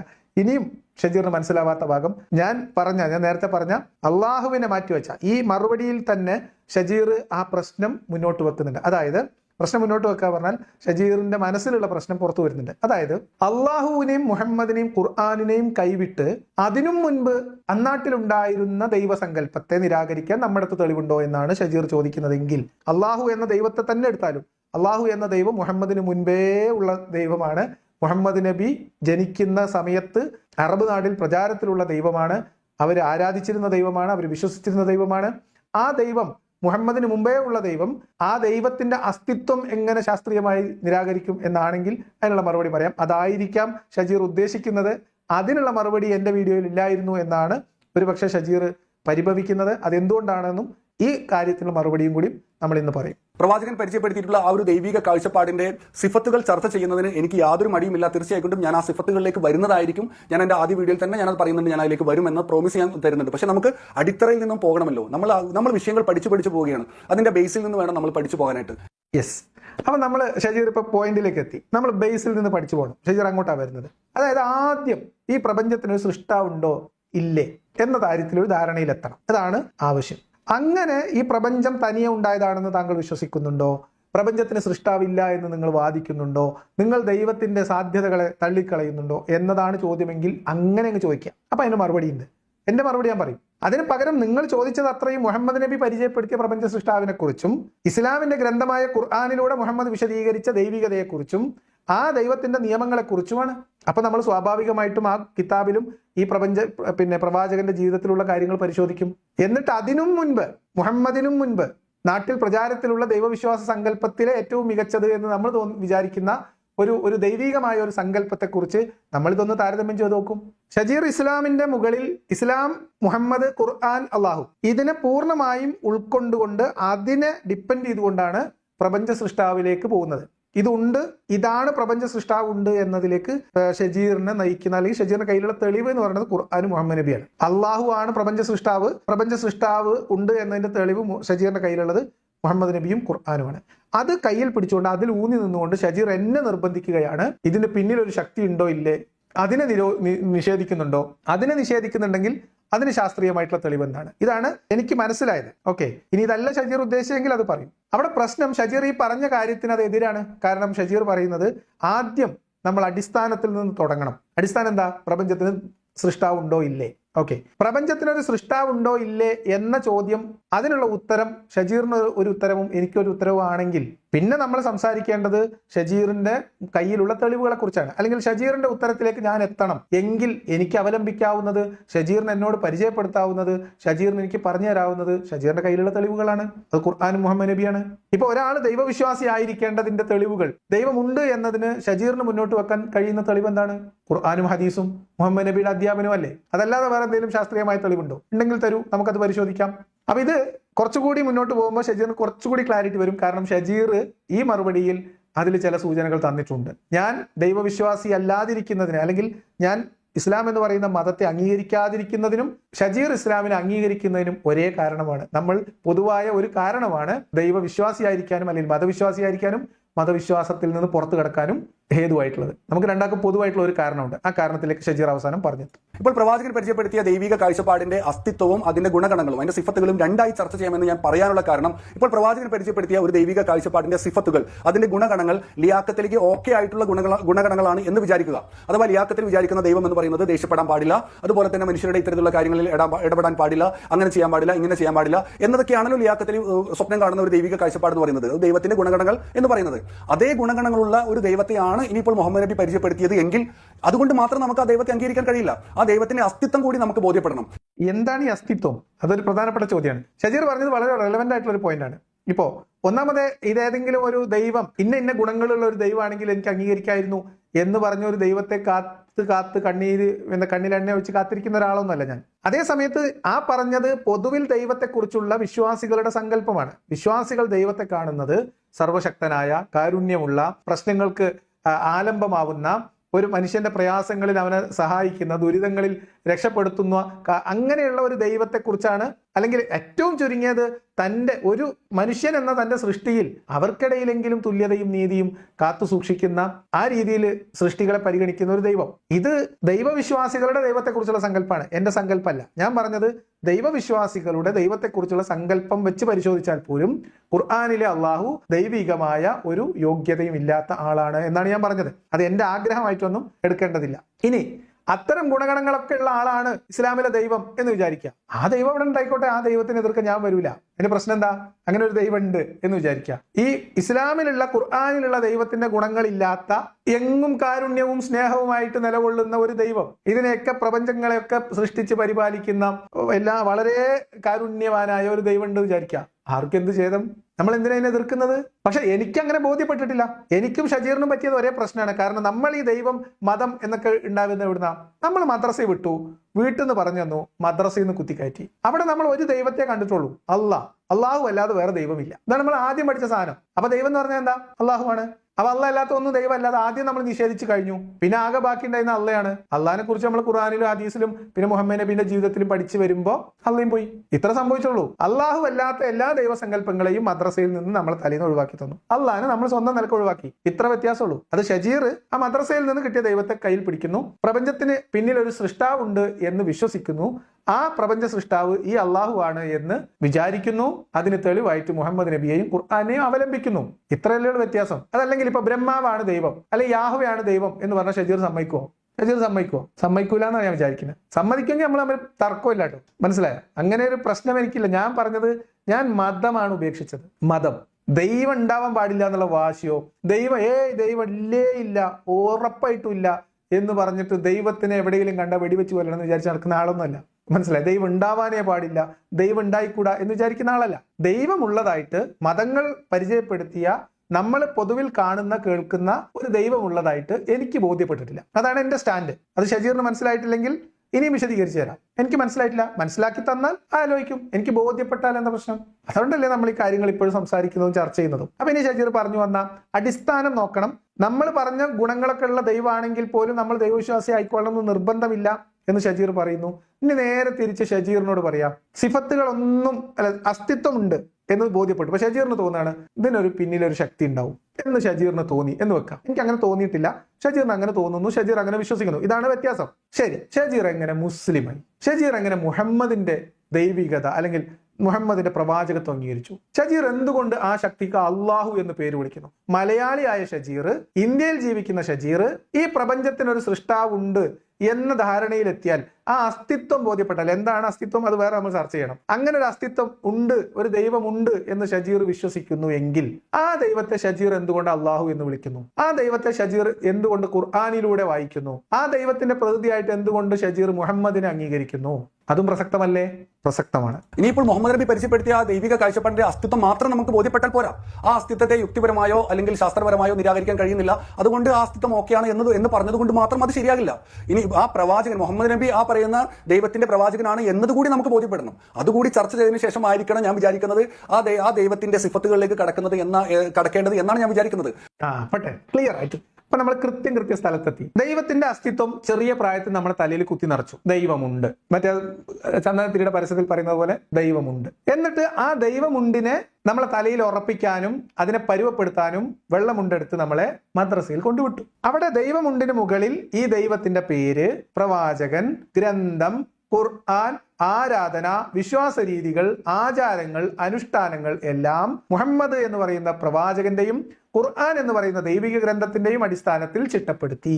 അപ്പൊ ദൈവമുണ്ട്, എനിക്കുണ്ടായിരുന്നു ചെറിയ പ്രായത്തില്, ദൈവമുണ്ടായിരുന്നു, ദൈവമുണ്ടെന്ന് വിശ്വസിച്ചിരുന്നു. പക്ഷെ ദൈവം എന്ന കാര്യത്തെക്കുറിച്ചുള്ള ചിന്തകൾ വരുന്നതിന് മുൻപ് ആ ദൈവത്തിന് അള്ളാഹു എന്ന പേര് നമ്മളെ മനസ്സിൽ വീണിരുന്നു. അവിടെയാണ് പ്രശ്നം. ആ ദൈവത്തിന് അള്ളാഹു എന്ന് പേര് വിളിച്ചു, ആ ദൈവത്തിന് അറബി ഭാഷയിൽ പ്രാർത്ഥിച്ചു, ആ ദൈവത്തോട് ആരാധന അർപ്പിക്കുന്നത് അറബി ഭാഷയിലായിരുന്നു. ആ ദൈവത്തിന്റെ ഗ്രന്ഥമായിട്ട് നമ്മളെ പരിചയപ്പെടുത്തപ്പെട്ടത് അറബി ഗ്രന്ഥമായ ഖുർആനാണ്. ഇത്രയും ക്ലിയർ അല്ലേ? ഇനി എന്തെങ്കിലും ഡൗട്ട് ഉണ്ടോ? ഞാൻ മുൻപത്തെ വീഡിയോയിൽ പറഞ്ഞിരുന്നു, കൃത്യമായിട്ട് ഇത് ഷജീറിനുമായിട്ടുള്ള വേണ്ടി മാത്രമുള്ള ലൈവാണ്. അതുകൊണ്ട് ബാക്കിയുള്ള ആൾക്കാർക്ക് ചിലപ്പോൾ ബോറടിക്കും. ഷജീറിന് കാര്യം മനസ്സിലാക്കാനാണെങ്കിൽ ഇത് കേട്ടിരിക്കാം. അപ്പൊ അങ്ങനെയാണെങ്കിൽ ഷജീർ പറയുന്നത് അനുസരിച്ച് ദൈവമുണ്ട്, അതിന് മുകളിൽ നിന്ന് ഷജീർ ഇപ്പോൾ നിൽക്കുന്നത് മുഹമ്മദിന്റെ പ്രവാചകത്വവും ഖുർആനിന്റെ ദൈവികതയും കൂടി ബോധ്യപ്പെട്ടിട്ടായിരിക്കണമല്ലോ. എന്നെ സംബന്ധിച്ച് ദൈവമുണ്ട് എന്ന നിലപാടത്തിൽ നിന്ന് മദ്രസയിൽ പഠിച്ച് ആ ദൈവം നമ്മൾ പഠിച്ച അള്ളാഹു മാത്രമാണ് എന്നും അല്ലാത്തതിനെയൊക്കെ നിരാകരിച്ചു. ആ ദൈവത്തിന്റെ തെളിവായിട്ട് നമ്മൾ മുഹമ്മദ് നബിയെയും ഖുർആനിനെയും അവലംബിച്ചു. ആ ആരാധനകൾ നിർവഹിച്ചു, ആ വിശ്വാസത്തിൽ ജീവിച്ചു. അതുവരെ ഒരുമിച്ചായിരുന്നു. ഷജീറിനെ പോലെയായിരുന്നു ഞാനും. പിന്നെ എനിക്കെന്താ വ്യത്യാസം വന്നത്? ഇങ്ങനെ ഒരു ദൈവികതയ്ക്ക് തെളിവ് ഖുർആനിൽ ഇല്ല എന്ന് ആ ഖുർആനിലൂടെ എനിക്ക് ബോധ്യപ്പെട്ടു. ഇങ്ങനെയാണ്, ഇൻ കേസ് ഒരു ദൈവമുണ്ട് എങ്കിലും അത് അള്ളാഹു അല്ല എന്ന് എനിക്ക് തോന്നി. ഇതാണ് ആദ്യത്തെ സ്റ്റെപ്പ്. അതിലേക്ക് നമ്മൾ എങ്ങനെ എത്തുന്നത്? നമ്മൾ ദൈവത്തിന്റെ ഗ്രന്ഥം വായിക്കും, ദൈവത്തിന്റെ മതനിയമങ്ങൾ വായിക്കും, മതത്തിന്റെ ആചാരങ്ങൾ, അനുഷ്ഠാനങ്ങൾ നോക്കും. ഇതിലൂടെ നമ്മൾ മുന്നോട്ട് പോകുമ്പോൾ, ഇത് പഠിക്കാൻ ശ്രമിക്കുമ്പോൾ ഇതൊക്കെ ഒരു ദൈവം ചെയ്യുമോ എന്ന് തോന്നുന്ന തരത്തിലുള്ള കാര്യങ്ങൾ, ഇങ്ങനെയൊക്കെ ഒരു ദൈവം പറയുമോ, ഇങ്ങനെയൊക്കെ ഒരു പ്രവാചകൻ ചെയ്യുമോ എന്നുള്ള തോന്നലുകൾ, ആ തോന്നലുകൾ ഈ ഗ്രന്ഥത്തിലുണ്ട്. ആ തോന്നൽ വരാനുള്ള സാധനങ്ങൾ. അപ്പൊ സ്വാഭാവികമായിട്ടും അതിനെക്കുറിച്ച് കൂടുതൽ ആഴത്തിൽ വിശകലനം നടത്തുമ്പോൾ, പഠനം നടത്തുമ്പോൾ മുഹമ്മദിന്റെ പ്രവാചകത്വത്തിൽ സംശയം തോന്നും. ഷജീർ പറഞ്ഞു, ദൈവത്തിന്റെ അസ്തിത്വം മാത്രം ഉണ്ട് തോന്നിയാൽ പോരാ, പ്രവാചകത്വത്തിന് കൂടി തെളിവ് വേണം. മുഹമ്മദ് നബി ഇസ്ലാമിൽ വിശ്വസിക്കണമെങ്കിൽ മുഹമ്മദിന്റെ പ്രവാചകത്വം ബോധ്യപ്പെടണമല്ലോ. കാരണം അഷ്ഹദു അൻ ലാ ഇലാഹ ഇല്ലല്ലാഹ് വ അഷ്ഹദു അന്ന മുഹമ്മദ് റസൂലുള്ളാഹ്. അഷ്ഹദു അന്ന മുഹമ്മദ് റസൂലുള്ളാഹ് ഒഴിവാക്കിയിട്ട് മുസ്ലിമായ ഒരൊറ്റ ഒരാളെ ലോകത്തുള്ളൂ, അത് അബൂ സുഫിയാനാണ്. അത് പേടിന്റെ ഊക്കൊണ്ട് അങ്ങനെ സംഭവിച്ചു വരുന്നത്. അതല്ലാത്ത കാലത്തോളം ഇസ്ലാം ആവണോ മുസ്ലിം ആവണോ, രണ്ട് ഷഹാദത്താണുള്ളത്. മീൻസ് ഷഹാദത്ത് കലിമയുടെ രണ്ട് ഭാഗത്തിൽ ഒന്ന് മുഹമ്മദിന്റെ പ്രവാചകത്വമാണ്. ഇവിടെ വളരെ കൃത്യമാണ്. അപ്പൊ നമ്മളെ മുമ്പിൽ പരിശോധിക്കാവുന്ന, മാറ്റുരച്ച് നോക്കാവുന്ന കേവലമായിട്ടുള്ള തോന്നലുകളും ചിന്തകളും ആലോചനകളും ഭാവനകളുമാണ് ദൈവത്തിന്റെ അസ്തിത്വത്തിനാകെയുള്ള തെളിവെങ്കിൽ പ്രവാചകത്വം നമുക്ക് പരിശോധിക്കാലോ. പ്രവാചകത്വം മീൻസ് ഈ പറയപ്പെടുന്ന അവകാശവാദങ്ങൾ നമുക്ക് പരിശോധിക്കാലോ. അതിന് നമ്മൾ എന്താ ചെയ്യേണ്ടത്? വസ്തുതകളും കിതാബിലുള്ളതും പരിശോധിക്കുക, തെളിവുകൾ പരിശോധിക്കുക. എളുപ്പത്തിൽ കഴിയും. ഷജീർ ഒന്ന് മനസ്സ് വെച്ചാൽ ഒറ്റ മാസം കൊണ്ട് പരിപാടി തീരും. അതാണ് എനിക്ക് പറയാനുള്ളത്. അതിനാദ്യം ചെയ്യേണ്ടത് ഷജീർ പറഞ്ഞതുപോലെ ഷജീറിന് ദൈവത്തിന്റെ അസ്തിത്വത്തിൽ ബോധ്യമുണ്ട്. അവിടെ നിൽക്കുക. എവിടെ നിൽക്കുക? ഇതിന്റെ പിന്നിൽ ഒരു സൃഷ്ടാവുണ്ട് എന്ന ചിന്തയിൽ നിൽക്കുക. എങ്കിൽ അതാരാണ് എന്ന അന്വേഷണത്തിലേക്ക് കടക്കുക. അങ്ങനെ ഒരു പുതിയതായിട്ടുള്ള അന്വേഷണത്തിന് ഷജീർ പോകുമ്പോൾ അതിന്റെ കൂടെ ഞാനുണ്ട്. അള്ളാഹു ആണ് എന്നുള്ള മുൻവിധി മാറ്റിവെക്കുക. കാരണം എനിക്ക് പൂർണ്ണമായ ബോധ്യമുള്ളതാണ്. ഇതിന് പിന്നിൽ ഒരു സൃഷ്ടാവോ ദൈവമോ ഉണ്ടെങ്കിൽ പോലും അത് അള്ളയല്ല, ആ അള്ളാഹിന്റെ പ്രവാചകനോ അല്ല മുഹമ്മദ് എന്ന് കൃത്യമായിട്ട് എനിക്ക് ബോധ്യമുള്ളതാണ്. അതുകൊണ്ട് ഷജീർ ആ അന്വേഷണത്തിലേക്ക് പോവുകയാണോ, അവിടെ നിന്ന് കിട്ടുന്ന ഇൻഫർമേഷൻ തീർച്ചയായിട്ടും നമ്മൾ ഇനി സംസാരിക്കും. അതിലൊരു തർക്കമല്ല. ഇപ്പോൾ ഏതെങ്കിലും ഒരു മനുഷ്യൻ വന്നുകൊണ്ട് ഇത്തരത്തിലുള്ള ഒരു ദൈവിക കാഴ്ചപ്പാട് നമ്മുടെ മുന്നിൽ വെച്ചത് കൊണ്ട് മാത്രം നമ്മൾ അതിനെ ഫോളോ ചെയ്യില്ലല്ലോ. അതിന് കൃത്യമായ മാനദണ്ഡങ്ങളുണ്ട്. അതിന്റെ മാനദണ്ഡങ്ങളാണ് ഞാൻ പറഞ്ഞത്. ഒന്നാമത് അസ്തിത്വവുമായി ബന്ധപ്പെട്ട മാനദണ്ഡമാണ്. അത് നമ്മൾ ആദ്യം പരിശോധിക്കുക. എന്താണ് അസ്തിത്വവുമായി ബന്ധപ്പെട്ട മാനദണ്ഡം? ഈ പ്രപഞ്ചത്തിന് പിന്നിൽ ഒരു ശക്തി ഉണ്ടോ എന്ന് ആലോചിക്കുന്നു. ഉണ്ടാവാം, ഉണ്ട്.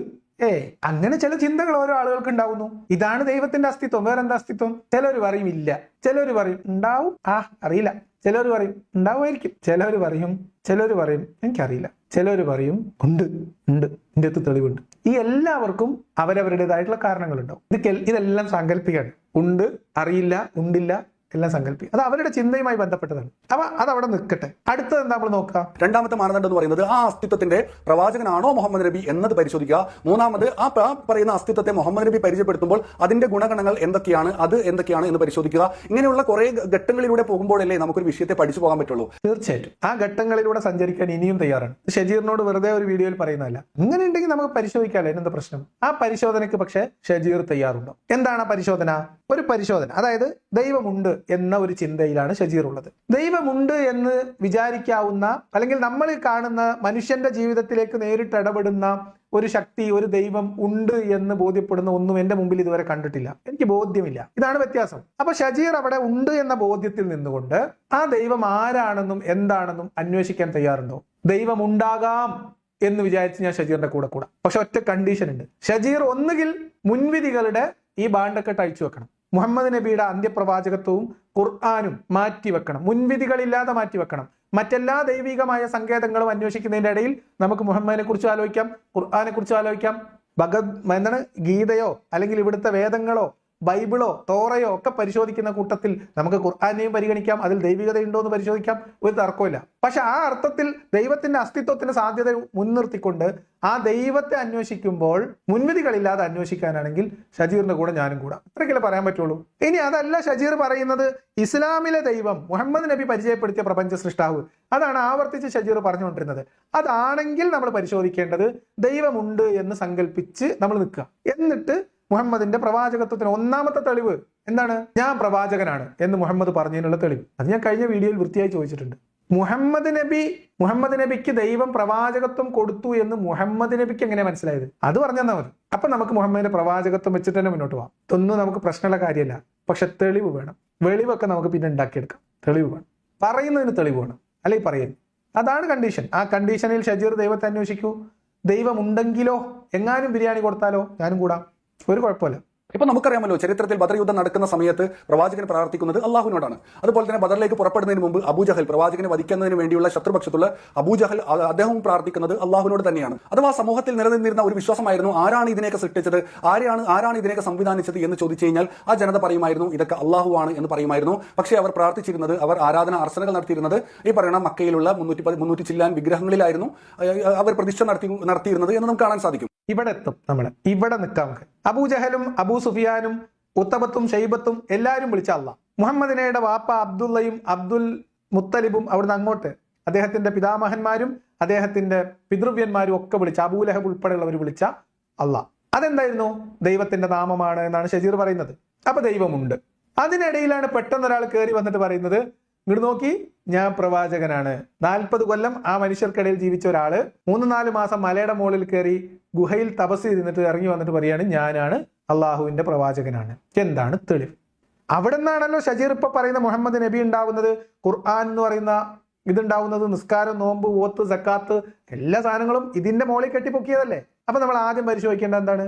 മുഹമ്മദിന്റെ റിസാലത്ത്, പ്രവാചകത്വം. അതിന്റെ തെളിവ് തന്നെയാണ് ആദ്യം പരിശോധിക്കേണ്ടത്. ഖുർആനിന്റെ ദൈവികത, മുഹമ്മദിന്റെ പ്രവാചകത്വം. ഇതാണ് പരിശോധിക്കേണ്ടത്. നമ്മള് അതാണ് ആദ്യം പരിശോധിക്കേണ്ട ഷജീറെ. അഥവാ ആ ജനതയോട് ചോദിക്കുകയാണ്, ആരാണ് നിങ്ങൾക്ക് മഴ തരുന്നത്, ആരാണ് നിങ്ങളെ സൃഷ്ടിച്ചത് എന്നൊക്കെ ചോദിച്ചു കഴിഞ്ഞാൽ ആ ജനത പറയുക അത് അള്ളാഹുവാണ് എന്നേ പറയുള്ളൂ. അപ്പോൾ മുഹമ്മദ് നബി സല്ലല്ലാഹു അലൈഹി വസല്ലം പരിചയപ്പെടുത്തിയ ആ ഒരു ദൈവിക കാഴ്ചപ്പാട് എന്ന് പറയുന്നത് ആ നാട്ടുകാരുടെ മുന്നിൽ പുതിയ ഒരു കാഴ്ചപ്പാട് അവതരിപ്പിക്കുകയല്ലായിരുന്നു ചെയ്തത്. ആ നാട്ടുകാർക്ക് അല്ലെങ്കിൽ സകല ജനങ്ങൾക്കും അറിയാമായിരുന്നു, ഒരു മാനത്തുനിന്ന് വെള്ളം ഇറക്കി തരുന്ന അല്ലെങ്കിൽ ഈ പ്രപഞ്ചത്തെ സൃഷ്ടിച്ച ഒരു ദൈവിക കാഴ്ചപ്പാട് അവർക്ക് അറിയാവുന്നതായിരുന്നു. ആ അറിവുള്ളപ്പോൾ തന്നെയാണ് അവർ വിഗ്രഹങ്ങളെ ഉണ്ടാക്കുകയും അതിനെ പൂജിക്കുകയും അതിനെ ആരാധിക്കുകയും ഒക്കെ ചെയ്തത്. അവിടെയാണ് മുഹമ്മദ് നബി വന്നിട്ട് പറയുന്നത്, ആ ഒരു സർവേശ്വരനായ ആ ഒരു ഏകനായ ആ ഒരു മഹാശക്തിയെ അല്ലാതെ നിങ്ങൾ ഈ ഉണ്ടാക്കിയെടുത്തിട്ടുള്ള വിഗ്രഹത്തെ ആരാധിക്കുന്ന പരിപാടി അത് ശരിയല്ല എന്നാണ് അദ്ദേഹം പറയുന്നത്. അതല്ലാതെ പുതിയ ഒരു ദൈവിക കാഴ്ചപ്പാട് അവതരിപ്പിക്കുകയല്ല ചെയ്യുന്നത്. അത് താങ്കൾ തന്നെ മറ്റൊരിടത്ത് ദൈവത്തെ പറ്റി താങ്കൾ തന്നെ പരിചയപ്പെടുത്തുന്ന സമയത്ത് താങ്കൾ തന്നെ ഇതേ കാര്യം തന്നെ പറയുന്നുണ്ടല്ലോ. തീർച്ചയായിട്ടും പറയുന്നുണ്ട്. ദൈവത്തെക്കുറിച്ച് മനുഷ്യർക്കിടയിൽ പല ചിന്തകളുണ്ട്, പല സങ്കല്പങ്ങളുണ്ട്. അവിടെ പലതരത്തിലുള്ള ആരാധനകൾ നടത്തുന്ന മനുഷ്യരുണ്ട്. അവർ പല തരത്തിലാണ് ദൈവത്തെക്കുറിച്ച് സങ്കല്പിച്ചതും വിശ്വസിച്ചതും. ഞാൻ നേരത്തെ പറഞ്ഞല്ലോ, ഓരോരുത്തർക്കും ഓരോ വിശ്വാസമായിരിക്കും. ഏതുവരെ വ്യവസ്ഥാപിതമായി സംഘടിതമായ ഏതെങ്കിലും ഒരു ശക്തി ഉപയോഗിച്ചുകൊണ്ട് നിർബന്ധമായി ചെറിയ പ്രായം തൊട്ട് ഒരു കുട്ടിയുടെ തലച്ചോറിനെ പരുവപ്പെടുത്താത്ത കാലത്തോളം ഈ പ്രപഞ്ചത്തിന്റെ സൃഷ്ടാവ്, അതിന്റെ പിന്നിലുള്ള ശക്തി, ഇതിനെക്കുറിച്ച് വ്യത്യസ്തമായ ചിന്തകൾ മനുഷ്യരുടെ ഭാവനയിൽ ഉണ്ടാവും. അത് സ്വാഭാവികമാണ്. അങ്ങനെ ജീവിക്കുന്ന, ഗോത്രമായി ജീവിക്കുന്ന മനുഷ്യർക്കിടയിലേക്ക് മുഹമ്മദ്, അവരുടെ ഇടയിൽ ഉണ്ടായിരുന്ന അള്ളാഹു, അങ്ങനെ ജീവിക്കുന്ന ഇടയിലേക്ക് മുഹമ്മദ് വന്നിട്ട് പറയുന്നത് എന്താണ്? പ്രവാചകനാണ് എന്നാണ്. അവര് ചോദിച്ച ചോദ്യം നമ്മൾ ചോദിക്കുന്നു. ഷജീറിന് ദൈവത്തിന്റെ അസ്തിത്വം ബോധ്യമുണ്ട്, എനിക്കത് ബോധ്യമില്ല. എങ്കിലും നമുക്ക് രണ്ടാക്കും ചോദിക്കാം, മുഹമ്മദ് നബിയുടെ പ്രവാചകത്വം അതിലൂടെ എങ്ങനെങ്കിലും എനിക്ക് ദൈവവിശ്വാസത്തിലേക്ക് എത്താൻ പറ്റിയാലോ? അങ്ങനെ പരിശോധിക്കാനോ? എനിക്കിതുവരെ ബോധ്യപ്പെട്ടിട്ടില്ല. ഇനി മുഹമ്മദ് നബിയുടെ പ്രവാചകത്വം എനിക്ക് ബോധ്യപ്പെട്ട്, മുഹമ്മദ് നബി ഇവിടെ നടപ്പിലാക്കിയിട്ടുള്ള നിയമങ്ങൾ, ഗ്രന്ഥത്തിന്റെ ദൈവികത, അതിന്റെ മഹത്വം, അതൊക്കെ വെച്ചിട്ട് നമുക്കെങ്ങാനും വിശ്വാസത്തിലാവിയാലോ? ഞാൻ മാത്രമല്ല, 350-400 ആളാണ് ഒരുമിച്ച് പരിശോധിക്കാൻ തയ്യാറായിട്ടുള്ളത്. ഇപ്പോൾ പ്രവാചകൻ മുന്നോട്ട് വെക്കുന്ന ദൈവിക കാഴ്ചപ്പാട് എന്ന് പറയുന്നത് ആലം, റബ്ബുൽ ആലമീൻ എന്ന് പറഞ്ഞാൽ, ആലം എന്ന് പറഞ്ഞാൽ പ്രപഞ്ചങ്ങൾ. ആ ഒരു പ്രപഞ്ചങ്ങളുടെ സൃഷ്ടാവായ, ഈ പ്രപഞ്ചങ്ങളെ സൃഷ്ടിച്ച ആ ഒരു സൃഷ്ടാവിനെയാണ് പ്രവാചകൻ പരിചയപ്പെടുത്തുന്നത്. ഈ പ്രപഞ്ചങ്ങൾക്ക് അതീതമായ ഒരു രൂപമില്ലാത്ത, അല്ലെങ്കിൽ ഒരു പേര് പോലും, ഇപ്പൊ അള്ളാഹു എന്ന് പറയുന്നത് അറബിക് പ്രൊണൗൺസിയേഷൻ ആണ്, അത് ദൈവത്തിന്റെ പേരൊന്നുമല്ല. അപ്പോൾ ഒരു കൃത്യമായ പേരില്ലാത്ത, ഒരു അത്തരത്തിലൊരു രൂപഘടനയൊന്നും ഇല്ലാത്ത ഒരു അദൃശ്യനായ ഒരു മഹാശക്തിയാണ് പ്രവാചകൻ ഈ പറയുന്ന ദൈവിക കാഴ്ചപ്പാടായിക്കൊണ്ട് അവതരിപ്പിക്കുന്നത്. ആ ഒരു ദൈവിക കാഴ്ചപ്പാടിന്റെ അസ്തിത്വത്തെ നിരാകരിക്കാനുള്ള എന്ത് യുക്തിപരമായ, എന്ത് ശാസ്ത്ര അറിവാണ് നമ്മുടെ കയ്യിലുള്ളത് എന്നതായിരുന്നു എന്റെ ചോദ്യം. തീർച്ചയായിട്ടും ആ ചോദ്യത്തെ അഡ്രസ് ചെയ്യാതെ നമുക്ക് മറ്റു വിഷയത്തിലേക്ക് എങ്ങനെയാ പോകാൻ പറ്റുന്നത്? തീർച്ചയായിട്ടും പോകാൻ പറ്റും. എന്തുകൊണ്ടാണ് ഷജീറിന്റെ ബാക്കി കാര്യങ്ങൾ പറയുമ്പോൾ മനസ്സിലാവും. നോക്കൂ, ഇവിടെ എത്തുമ്പോഴത്തേക്ക് ഷജീർ അള്ളാഹുവിനെ വിട്ടു പതിയെ. അള്ളാഹു എന്ന ഖുർആനികമായ ഇസ്ലാമികമായ ദൈവസങ്കല്പങ്ങളെ, അതിന്റെ എല്ലാ തരത്തിലുള്ള കാഴ്ചപ്പാടുകളെ ഉപേക്ഷിച്ച് ഈ പ്രപഞ്ചത്തിനൊക്കെ അതീതനായ, ഈ പ്രപഞ്ചത്തിന് പിന്നിലുള്ള ഒരു ശക്തി, അതേതോ അത് അള്ളാഹു, അല്ലെങ്കിൽ അത് ദൈവം. അള്ളാഹു എന്നതുപോലും ദൈവത്തിന്റെ നാമമല്ല എന്നിടത്തേക്ക് ഷജീർ എത്തി. ഷജീർ ഏതൊരു ഉസ്താദുമാരോട് ഒന്നുകൂടി കൺസൾട്ട് ചെയ്യണം. അള്ളാഹുവിന്റെ യഥാർത്ഥ നാമം, ദൈവത്തിന്റെ യഥാർത്ഥ നാമമാണ് അള്ളാഹു. അള്ളാഹു ആണ് ദൈവത്തിന്റെ പേര്. അതാണ് ഇസ്ലാമിന്റെ വിശ്വാസം. എന്നിട്ട് ഷജീർ ഇവിടെ വന്നിട്ട് അള്ളാഹു എന്ന ദൈവത്തിന്റെ നാമം പോലും അതല്ല, അത് വെറും ഒരു വിശേഷണമാണ്, അല്ലെങ്കിൽ ഒരു ഉച്ചാരണമാണ് എന്ന് പറയും. ഇതെന്തിനാ പറയുന്നത്? കാരണം ആ വീഡിയോ 1-2 തവണ കണ്ടപ്പോൾ തന്നെ ഷജീറിന് മുഹമ്മദ് നബി മുന്നോട്ട് വെക്കുന്ന ദൈവസങ്കല്പത്തെ കുറിച്ചുള്ള എന്റെ മറുപടി കിട്ടിയിട്ടുണ്ടെന്ന് അർത്ഥം. കാരണം മുഹമ്മദ് നബി മുന്നോട്ട് വെക്കുന്ന ദൈവസങ്കല്പത്തെ കുറിച്ച് പറഞ്ഞാൽ ഞാൻ നേരത്തെ പറഞ്ഞ മറുപടി ധാരാളമാണ്.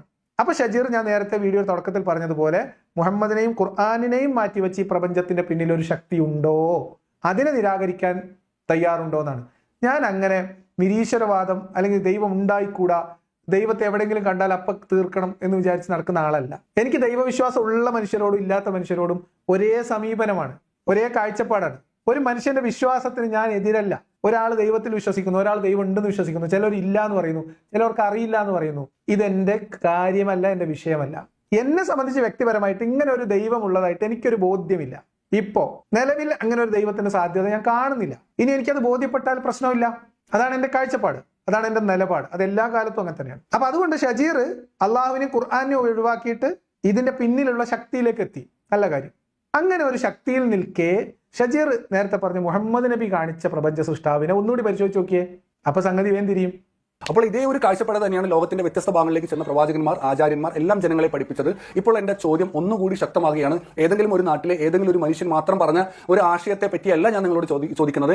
ലോകത്തിന്റെ വ്യത്യസ്ത ഭാഗങ്ങളിൽ നിലനിൽക്കുന്ന ഈ ഒരു അറിവുണ്ടല്ലോ, ഈ ഒരു സൃഷ്ടാവിനെ പറ്റിയുള്ള ഈ ഒരു മഹാപ്രപഞ്ചത്തെ സൃഷ്ടിച്ച ഇതിന്റെ പിറകിലുള്ള ഒരു മഹാശക്തി, രൂപമെന്തെന്നോ ഘടന എന്തെന്നോ നമുക്ക് തിരിച്ചറിയാത്ത ആ ഒരു മഹാശക്തിയുടെ അസ്തിത്വത്തെ നിരാകരിക്കാനുള്ള എന്ത് ശാസ്ത്ര അറിവാണ്, എന്ത് യുക്തിപരമായ അറിവാണ് നിങ്ങളുടെ കയ്യിലുള്ളത് എന്ന ചോദ്യം ഒന്നുകൂടി ഇവിടെ പ്രസക്തമാകുകയാണ്. തീർച്ചയായിട്ടും ആ ചോദ്യം ഇപ്പോൾ പ്രസക്തമാണ്. എന്തുകൊണ്ടാണെന്ന് വെച്ചാൽ അതിന്റെ ഉത്തരം ഷജീർ നേരത്തെ പറഞ്ഞു കഴിഞ്ഞു. കാരണം എവിടെയുള്ള ഏതോ ഒരാൾ പറയുന്നതല്ലാത്ത ഒരു ശക്തി, ഈ പ്രപഞ്ചത്തിന്റെ പിന്നിലുള്ള ഒരു ശക്തി ഉണ്ട് എന്നതൊരു അറിവല്ല, അതൊരു ഭാവനയാണ്, അതൊരു വിശ്വാസമാണ്, പല ആളുകളുടെയും സങ്കല്പമാണ്. ആ വിശ്വാസത്തെയും സങ്കല്പത്തെയും മുൻനിർത്തിയിട്ട് പല മതങ്ങൾ പ്രവർത്തിക്കുന്നുണ്ട്, പല വിശ്വാസങ്ങളും ആചാരങ്ങളും ആരാധനകളും നടക്കുന്നുണ്ട് എന്നതല്ലാതെ അത് ഒരു അസ്തിത്വമായിട്ട് അവതരിപ്പിക്കപ്പെട്ടിട്ടില്ല, അത് ഒരു തെളിവ് വെച്ച് സമർത്ഥിക്കപ്പെട്ടിട്ടില്ല.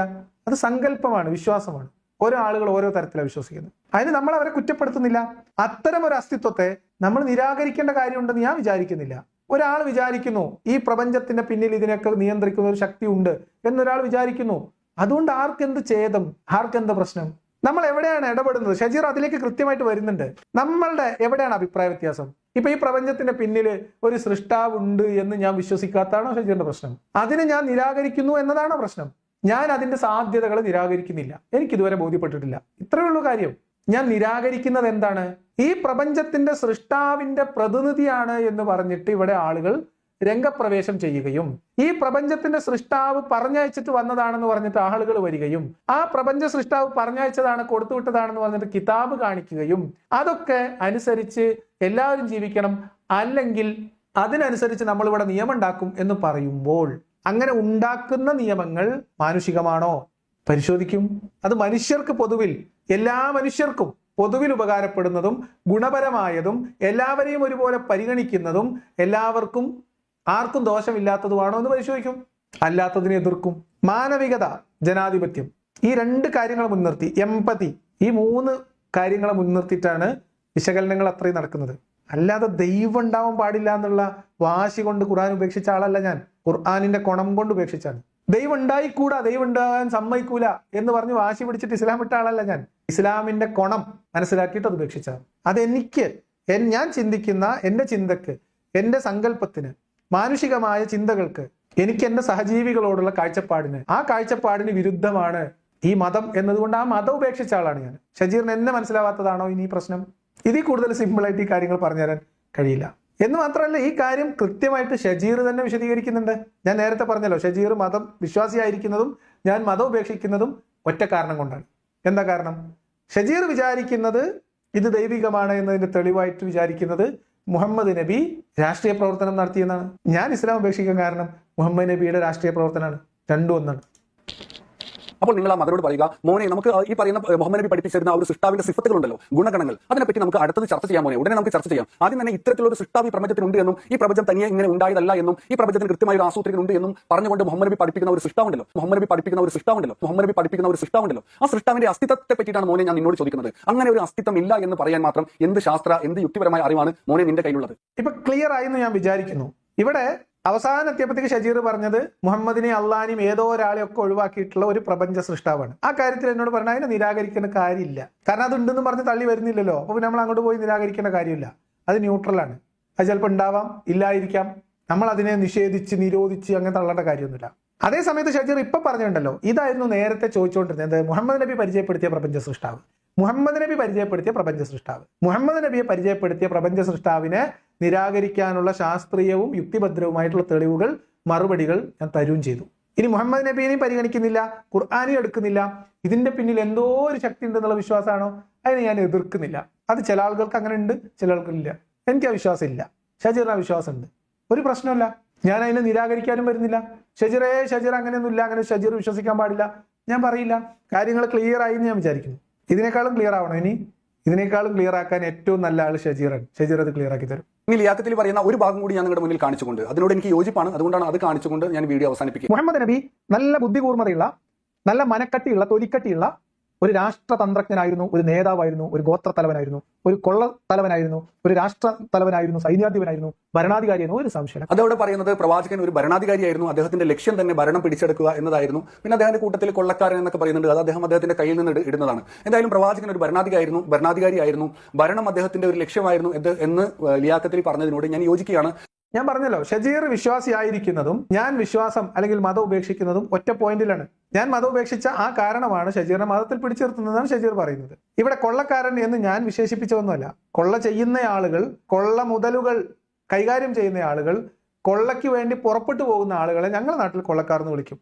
മുഹമ്മദ് നബി മക്കയിൽ നിന്ന് മദീനയിലേക്ക് പോയ ശേഷമുള്ള 10 വർഷത്തെ ജീവിതത്തിലെ ആദ്യത്തെ 1 വർഷം മാറ്റി നിർത്തിയാൽ ബാക്കി 9 വർഷവും കൊള്ള എന്ന ഉദ്ദേശത്തിൽ തന്നെ റെയ്ഡുകൾ നടത്തിയിട്ടുണ്ട്, ആളുകളെ പറഞ്ഞു വിട്ടിട്ടുണ്ട്. ബദർ യുദ്ധം പോലും ഒരു കൊള്ള ശ്രമത്തിന്റെ ഭാഗമായിട്ടുണ്ടായതാണ് എന്ന് ഞാൻ പറഞ്ഞതല്ല, ചരിത്രത്തിലുള്ളതാണ്, ഖുർആനിൽ എഴുതി വെച്ചതാണ്. അതൊരു കൊള്ളശ്രമമായിരുന്നില്ല എന്ന് ആരും പറഞ്ഞിട്ടില്ല. ആകെ പറയുന്നത് ആ മുതലുകൾ പിടിച്ചെടുക്കുക എന്നത് ഒരു യുദ്ധതന്ത്രത്തിന്റെ ഭാഗമായിട്ട് നടത്തിയിട്ടുള്ള റെയ്ഡാണ് എന്നാണ്.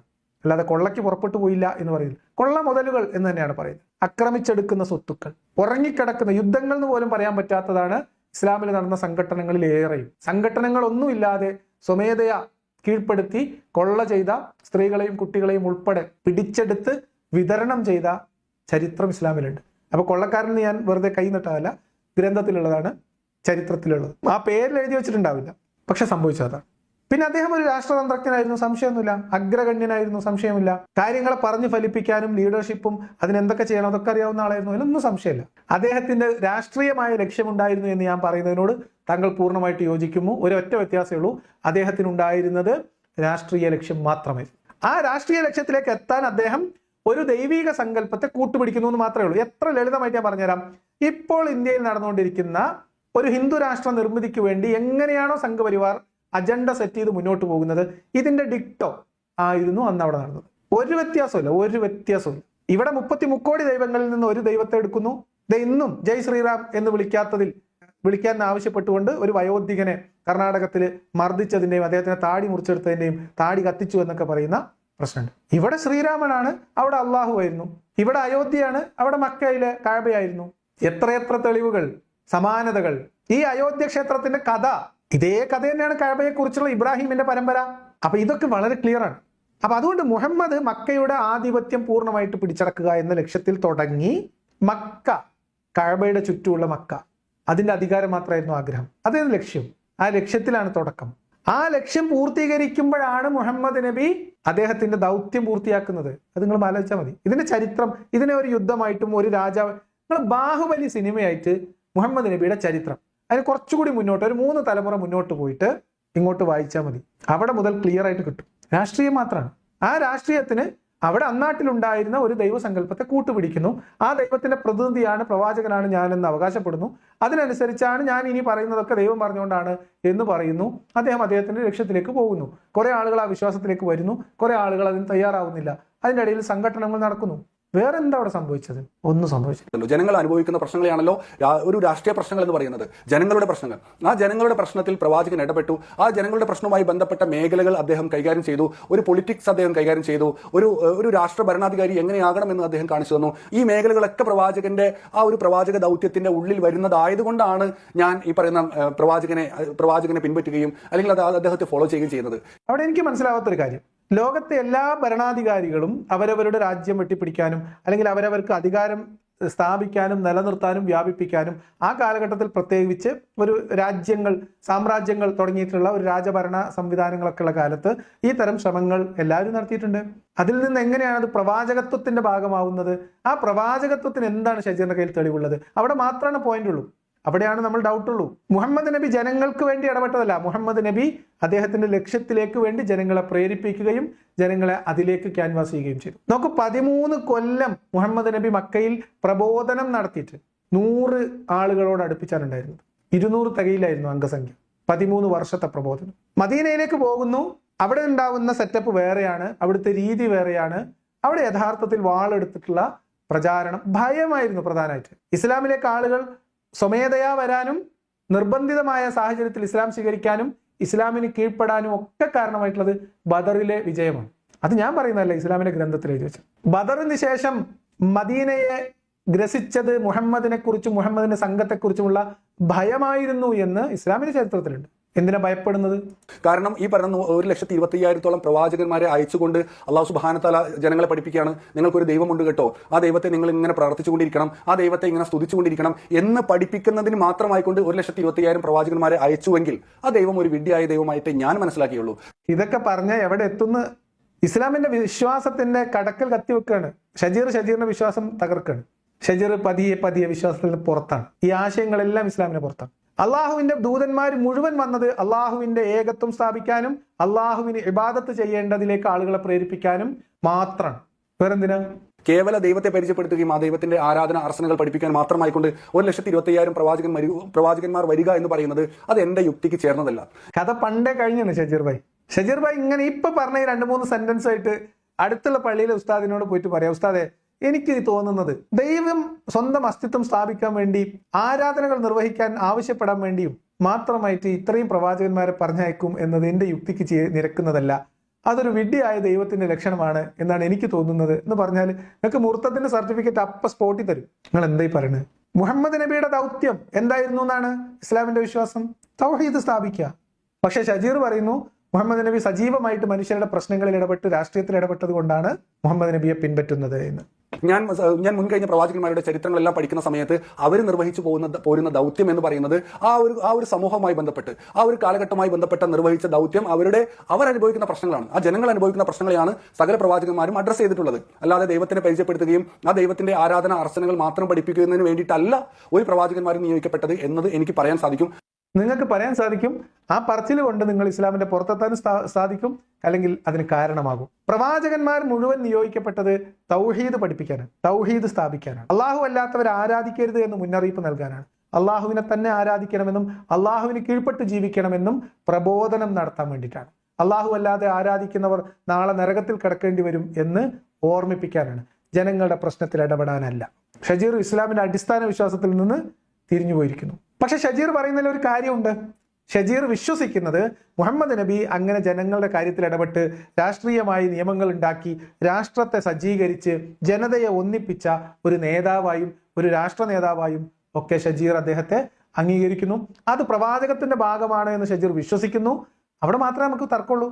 മുഹമ്മദ് നബി ആ കാലഘട്ടത്തിൽ ഇപ്പൊ 6-ാം നൂറ്റാണ്ടിലെ അന്നത്തെ സാഹചര്യം വെച്ച് പരിശോധിക്കുകയാണെങ്കിൽ അവിടെ ഉണ്ടായിട്ടുള്ള ആ മതത്തിനകത്ത് വന്ന മനുഷ്യർ മുഹമ്മദിനെ അംഗീകരിച്ച് കൂടിയ ആളുകളെ സംബന്ധിച്ച് അത് അവരുടെ ഒരു നല്ല കാലമായിരുന്നു. അപ്പൊ അവരെ സംബന്ധിച്ച് അദ്ദേഹം ഒരു നല്ല നേതാവായിരുന്നു, സംശയമൊന്നുമില്ലല്ലോ. ഇപ്പൊ ഇന്ത്യയിലെ ഒരു വലിയ ഭൂരിപക്ഷം ആളുകളെ സംബന്ധിച്ച് നരേന്ദ്രമോദി ഒരു വലിയ ലീഡറാണ്, നല്ല ലീഡറാണ് അല്ലേ? ഷജീർ അത് അംഗീകരിക്കുന്നുണ്ടോ? എന്തുകൊണ്ടാ? സമാനമായ പ്രശ്നമാണ് അപ്പുറത്തുണ്ടായിട്ടുള്ളൂ. മുഹമ്മദിനെ അംഗീകരിക്കുകയും ഇസ്ലാമിന് കീഴ്പ്പെടുകയും ചെയ്ത മനുഷ്യരെ സംബന്ധിച്ച് മുഹമ്മദ് അവിടെ വലിയ മുന്നേറ്റം നടത്തിയിട്ടുള്ള ആളാണ്. അവിടെ നിയമങ്ങൾ ഉണ്ടാക്കി, പരസ്പരം വിഘടിച്ച് നിന്നിരുന്ന ഗോത്രങ്ങളെ ഒന്നിപ്പിച്ച ഒരു ഒറ്റ സമൂഹമാക്കാൻ ശ്രമിച്ചു. പ്രശ്നം എന്താണ്? ഒരു രാഷ്ട്രതന്ത്രജ്ഞൻ എന്ന രീതിയിലോ ഒരു സാമ്രാജ്യത്വ നേതാവ് എന്ന രീതിയിലോ മുഹമ്മദ് അഗ്രഗണ്യനാണ്, സമ്മതിച്ചു. പക്ഷെ അതിന് ദൈവികമായ പരിവേഷം നോക്കുമ്പോൾ, അങ്ങനെ സംഘടിക്കുമ്പോൾ അതിന് പുറത്തുള്ളവരെ കുറിച്ചുള്ള കാഴ്ചപ്പാട് എന്തായിരുന്നു? മുഹമ്മദിന്റെ പ്രവാചകത്വം അംഗീകരിക്കാത്തവരോട് എന്ത് സമീപനം സ്വീകരിച്ചു എന്നുള്ളതും പ്രസക്തമാണ്. അവിടെയാണ് നമ്മുടെ തമ്മിലുള്ള അഭിപ്രായ വ്യത്യാസം. അതാണ് ഞാൻ പരിശോധിക്കുന്നത്, അതാണ് എൻ്റെ കൺസേൺ. ഇസ്ലാമിന്റെ സാമൂഹ്യ രാഷ്ട്രീയ നിയമങ്ങൾ, വ്യക്തികളുമായി ബന്ധപ്പെട്ട നിയമങ്ങൾ, മാനവികത, ജനാധിപത്യം തുടങ്ങിയിട്ടുള്ള മൂല്യങ്ങളുമായിട്ടുള്ള ഇസ്ലാമിന്റെ പൊരുത്തപ്പെടാൻ കഴിയുന്നുണ്ടോ? ആ കാലഘട്ടത്ത് ഇസ്ലാമിനൊരു പ്രസക്തി ആ കാലഘട്ടത്തിൽ ആ ജനതയ്ക്കിടയിൽ ഉണ്ടായിരുന്നു, പ്രത്യേകിച്ച് അതിന് കീഴ്പ്പെട്ട മനുഷ്യരെ സംബന്ധിച്ച്. മറ്റുള്ളവരെ സംബന്ധിച്ച് ഇസ്ലാം ഒരു വലിയ സംഭവമായിട്ട് വരികയും ചെയ്ത് ഭയപ്പാടോടെ കണ്ടിരുന്നു. അപ്പൊ ഇത്രയും വിശദമായിട്ട് ഞാൻ ഇതൊക്കെ പറഞ്ഞിട്ടുണ്ട്. ഇനി ഷജീർ ഇത് മൊത്തത്തിൽ മനസ്സിലാക്കിയിട്ട് പ്രതികരിക്കണം എന്ന് തോന്നുന്ന കാര്യങ്ങൾ പ്രതികരിക്കാം. എൻ്റെ പോയിന്റ് വളരെ ക്ലിയർ ആയിട്ട് ഞാൻ പറഞ്ഞു കഴിഞ്ഞു. വേണമെങ്കിൽ ഒന്നുകൂടി ആവർത്തിക്കാം. ദൈവത്തിന്റെ അസ്തിത്വം നിരാകരിക്കാനുള്ള തെളിവുണ്ടോ എന്ന് ചോദിച്ചാൽ ദൈവത്തിന്റെ അസ്തിത്വം സ്ഥാപിക്കപ്പെട്ടിട്ടില്ല എന്നുള്ളതാണ്. എനിക്ക് ബോധ്യപ്പെട്ടിട്ടില്ല. തെളിവുണ്ടെങ്കിൽ നമുക്ക് പരിശോധിക്കാം. ദൈവത്തിന്റെ അസ്തിത്വവുമായി ബന്ധപ്പെട്ടതാണ്. മുഹമ്മദ് നബി പരിചയപ്പെടുത്തിയ ദൈവത്തിനെ കുറിച്ചാണ്, പ്രപഞ്ച സൃഷ്ടാവിനെ കുറിച്ചാണെങ്കിൽ അത് നമ്മൾ പരിശോധിക്കുകയും മറുപടി പറയുകയും ചെയ്തിട്ടുണ്ട്. ഇതാണ് ആ കാര്യത്തിൽ പറയാം. തീർച്ചയായിട്ടും മുഹമ്മദ് നബിക്ക് ഇത്തരത്തിലുള്ള ഒരു രാഷ്ട്രീയ കാഴ്ചപ്പാട്, ഒരു പൊളിറ്റിക്കൽ കാഴ്ചപ്പാട് ഇല്ലായിരുന്നുവെങ്കിൽ, അല്ലെങ്കിൽ അത്തരത്തിലുള്ള ഒരു ലക്ഷ്യം ഇല്ലായിരുന്നുവെങ്കിൽ ഒരു പക്ഷേ ഞാൻ പണ്ടേ ഈ ഇസ്ലാമൊക്കെ ഉപേക്ഷിച്ച് പോകുമായിരുന്നു. അതുകൊണ്ടാണ് ഞാൻ ഇന്ന് ഇങ്ങനെ ഒരു ടൈറ്റിൽ ഇട്ടത്. മുഹമ്മദ് നബിക്ക് അങ്ങനെ ഒരു ലക്ഷ്യം മാത്രമേ ഉണ്ടായിരുന്നുള്ളൂ. ആ ഒരു രാഷ്ട്രീയമായ കാഴ്ചപ്പാടും ലക്ഷ്യവും ഇല്ലായിരുന്നെങ്കിൽ ഞാൻ മതം വിട്ടു പോകുമായിരുന്നു എന്ന് ഷജീർ പറയുന്നതിന് തന്നെ ഒരു പക്ഷേ യുദ്ധത്തിന്റെ വാക്കായിട്ട് ഞാൻ മനസ്സിലാക്കുന്നു. ഉസ്താദുമാരോട് ചോദിക്കാം, ഞാൻ ഉസ്താദ് ഇങ്ങനെ പറഞ്ഞു പോയി, ഞാൻ മുർത്തതായിട്ടുണ്ടോ എന്ന് ഷജീറിന് വിശ്വാസമുള്ള ഉസ്താദുമാരോട് അന്വേഷിക്കാം. നമ്മൾ ഇന്നത്തെ കാലത്ത് വേറെ വേഷം കെട്ടി നടക്കുന്ന ജമാഅത്ത് ഇസ്ലാമിക്കാരോട് ചോദിച്ചിട്ട് കാര്യമില്ല. പക്ഷെ ഈ രാഷ്ട്രീയത്തിലുള്ള താല്പര്യവും ആ ഒരു ഉത്സാഹവും അത് പ്രവാചകത്വത്തിന്റെ ഭാഗമാണ് എന്ന് പറയപ്പെടുന്നതും രാഷ്ട്രീയമാണ് എന്നെ ഇസ്ലാമിലേക്ക് ആകർഷിക്കുന്നതിൽ, മുഹമ്മദിനെ പിന്തുടരാൻ പ്രേരിപ്പിക്കുന്നതെന്നൊക്കെ പറയുന്നതിൽ ഞാൻ മനസ്സിലാക്കുന്നത് ഷജീറിന്റെ ഉള്ളിൽ എവിടെയോ ഒരു ജമാഅത്തെ ഇസ്ലാമി ആശയക്കാരനുണ്ട്, അല്ലെങ്കിൽ മൗദൂദിയൻ സാഹിത്യത്തിന്റെ ഒരു ഒരു ഒരു ഒരു ഒരു പ്രഭാവലയം ഷജീറിനെ ചുറ്റി നിൽക്കുന്നുണ്ട് എന്നാണ് എൻ്റെ മനസ്സിലാക്കുക. അതൊരു മറ്റൊരു വിഷയമാണ്. അതൊരു ഇസ്ലാമിക് പൊളിറ്റിക്സ് എന്ന് പറയുന്നത് അത് മറ്റൊരു വിഷയമാണ്. എന്തായാലും അത് ഞാൻ അംഗീകരിക്കുന്ന ഒരു വിഷയമാണ് എന്ന് ലിയാഖത്തിലൂടെ ഓർമ്മപ്പെടുത്തിക്കൊണ്ട് ഞാൻ ഈ വീഡിയോ അവസാനിപ്പിക്കുകയാണ്. ഓർമ്മിപ്പിക്കാൻ എനിക്ക് ബോധ്യപ്പെട്ടു. എന്തായാലും എൻ്റെ ആ ചോദ്യം. പക്ഷേ ഷജീർ വീഡിയോ അവസാനിപ്പിക്കുന്നത് വീണ്ടും മറ്റൊരു ചെറിയ തമാശ പറഞ്ഞിട്ടാണ്. ഇനി ഞാൻ അതിനൊരു ചെറിയ തമാശയായിട്ട് മാത്രമാണ് എടുക്കുന്നത്. വിഷയമാണ് എന്ന് ലിയാഖത്തിലൂടെ ഓർമ്മപ്പെടുത്തിക്കൊണ്ട് ഞാൻ ഈ വീഡിയോ അവസാനിപ്പിക്കുകയാണ്. എന്തായാലും എൻ്റെ ആ ചോദ്യം ഇപ്പോഴും നിലനിൽക്കുകയാണ്. മുഹമ്മദ് നബി മുന്നോട്ട് വെക്കുന്ന ഈ ദൈവിക കാഴ്ചപ്പാടിന്റെ അസ്തിത്വം, സിഫത്തുകളല്ല, അസ്തിത്വത്തെ നിരാകരിക്കാനുള്ള എന്ത് ശാസ്ത്ര അറിവാണ്, എന്ത് യുക്തിപരമായ അറിവാണ് ലിയാഖത്തിലി അല്ലെങ്കിൽ എക്സ് മുസ്ലിങ്ങളെ നിങ്ങളുടെ കയ്യിലുള്ളത് എന്ന ചോദ്യം ഒരിക്കൽ കൂടി നിങ്ങളുടെ മുന്നിലേക്ക് വെച്ചുകൊണ്ട് ഞാൻ വീഡിയോ അവസാനിപ്പിക്കുന്നു. എല്ലാവർക്കും നമസ്കാരം. അതിന് ഒരിക്കൽ കൂടി മറുപടി പറയുന്നു, മുഹമ്മദ് നബി അങ്ങനെ ഒരു ദൈവത്തിന്റെ അസ്തിത്വം സ്ഥാപിച്ചിട്ടില്ല. അതാണ്, സ്ഥാപിച്ചിട്ടില്ല. ഇനി മുഹമ്മദ് നബി പരിചയപ്പെടുത്തിയ പ്രപഞ്ച സൃഷ്ടാവിനെ നിരാകരിക്കാനുള്ള യുക്തിഭദ്രമായ ശാസ്ത്രീയമായ കാരണങ്ങൾ ഞാൻ 2 വീഡിയോയിലും പിന്നെ ഇന്നും വിശദീകരിച്ചു കഴിഞ്ഞു. അത്രയാണ് ഷജീറിനോട് പറയാനുള്ളത്. ഇനി ഷജീറിന്റെ വായനയും പഠനവും ഒരു ഭാഗത്ത് നടക്കട്ടെ. ഷജീറിന്റെ മറുപടികൾ സമയം പോലെ കാണും. സമയത്തിനനുസരിച്ച് പ്രതികരിക്കേണ്ടതാണ്. തോന്നുകയാണെങ്കിൽ പ്രതികരിക്കും. അത് പ്രതികരിക്കാത്തതിന് അസ്വസ്ഥരാവേണ്ടതില്ല.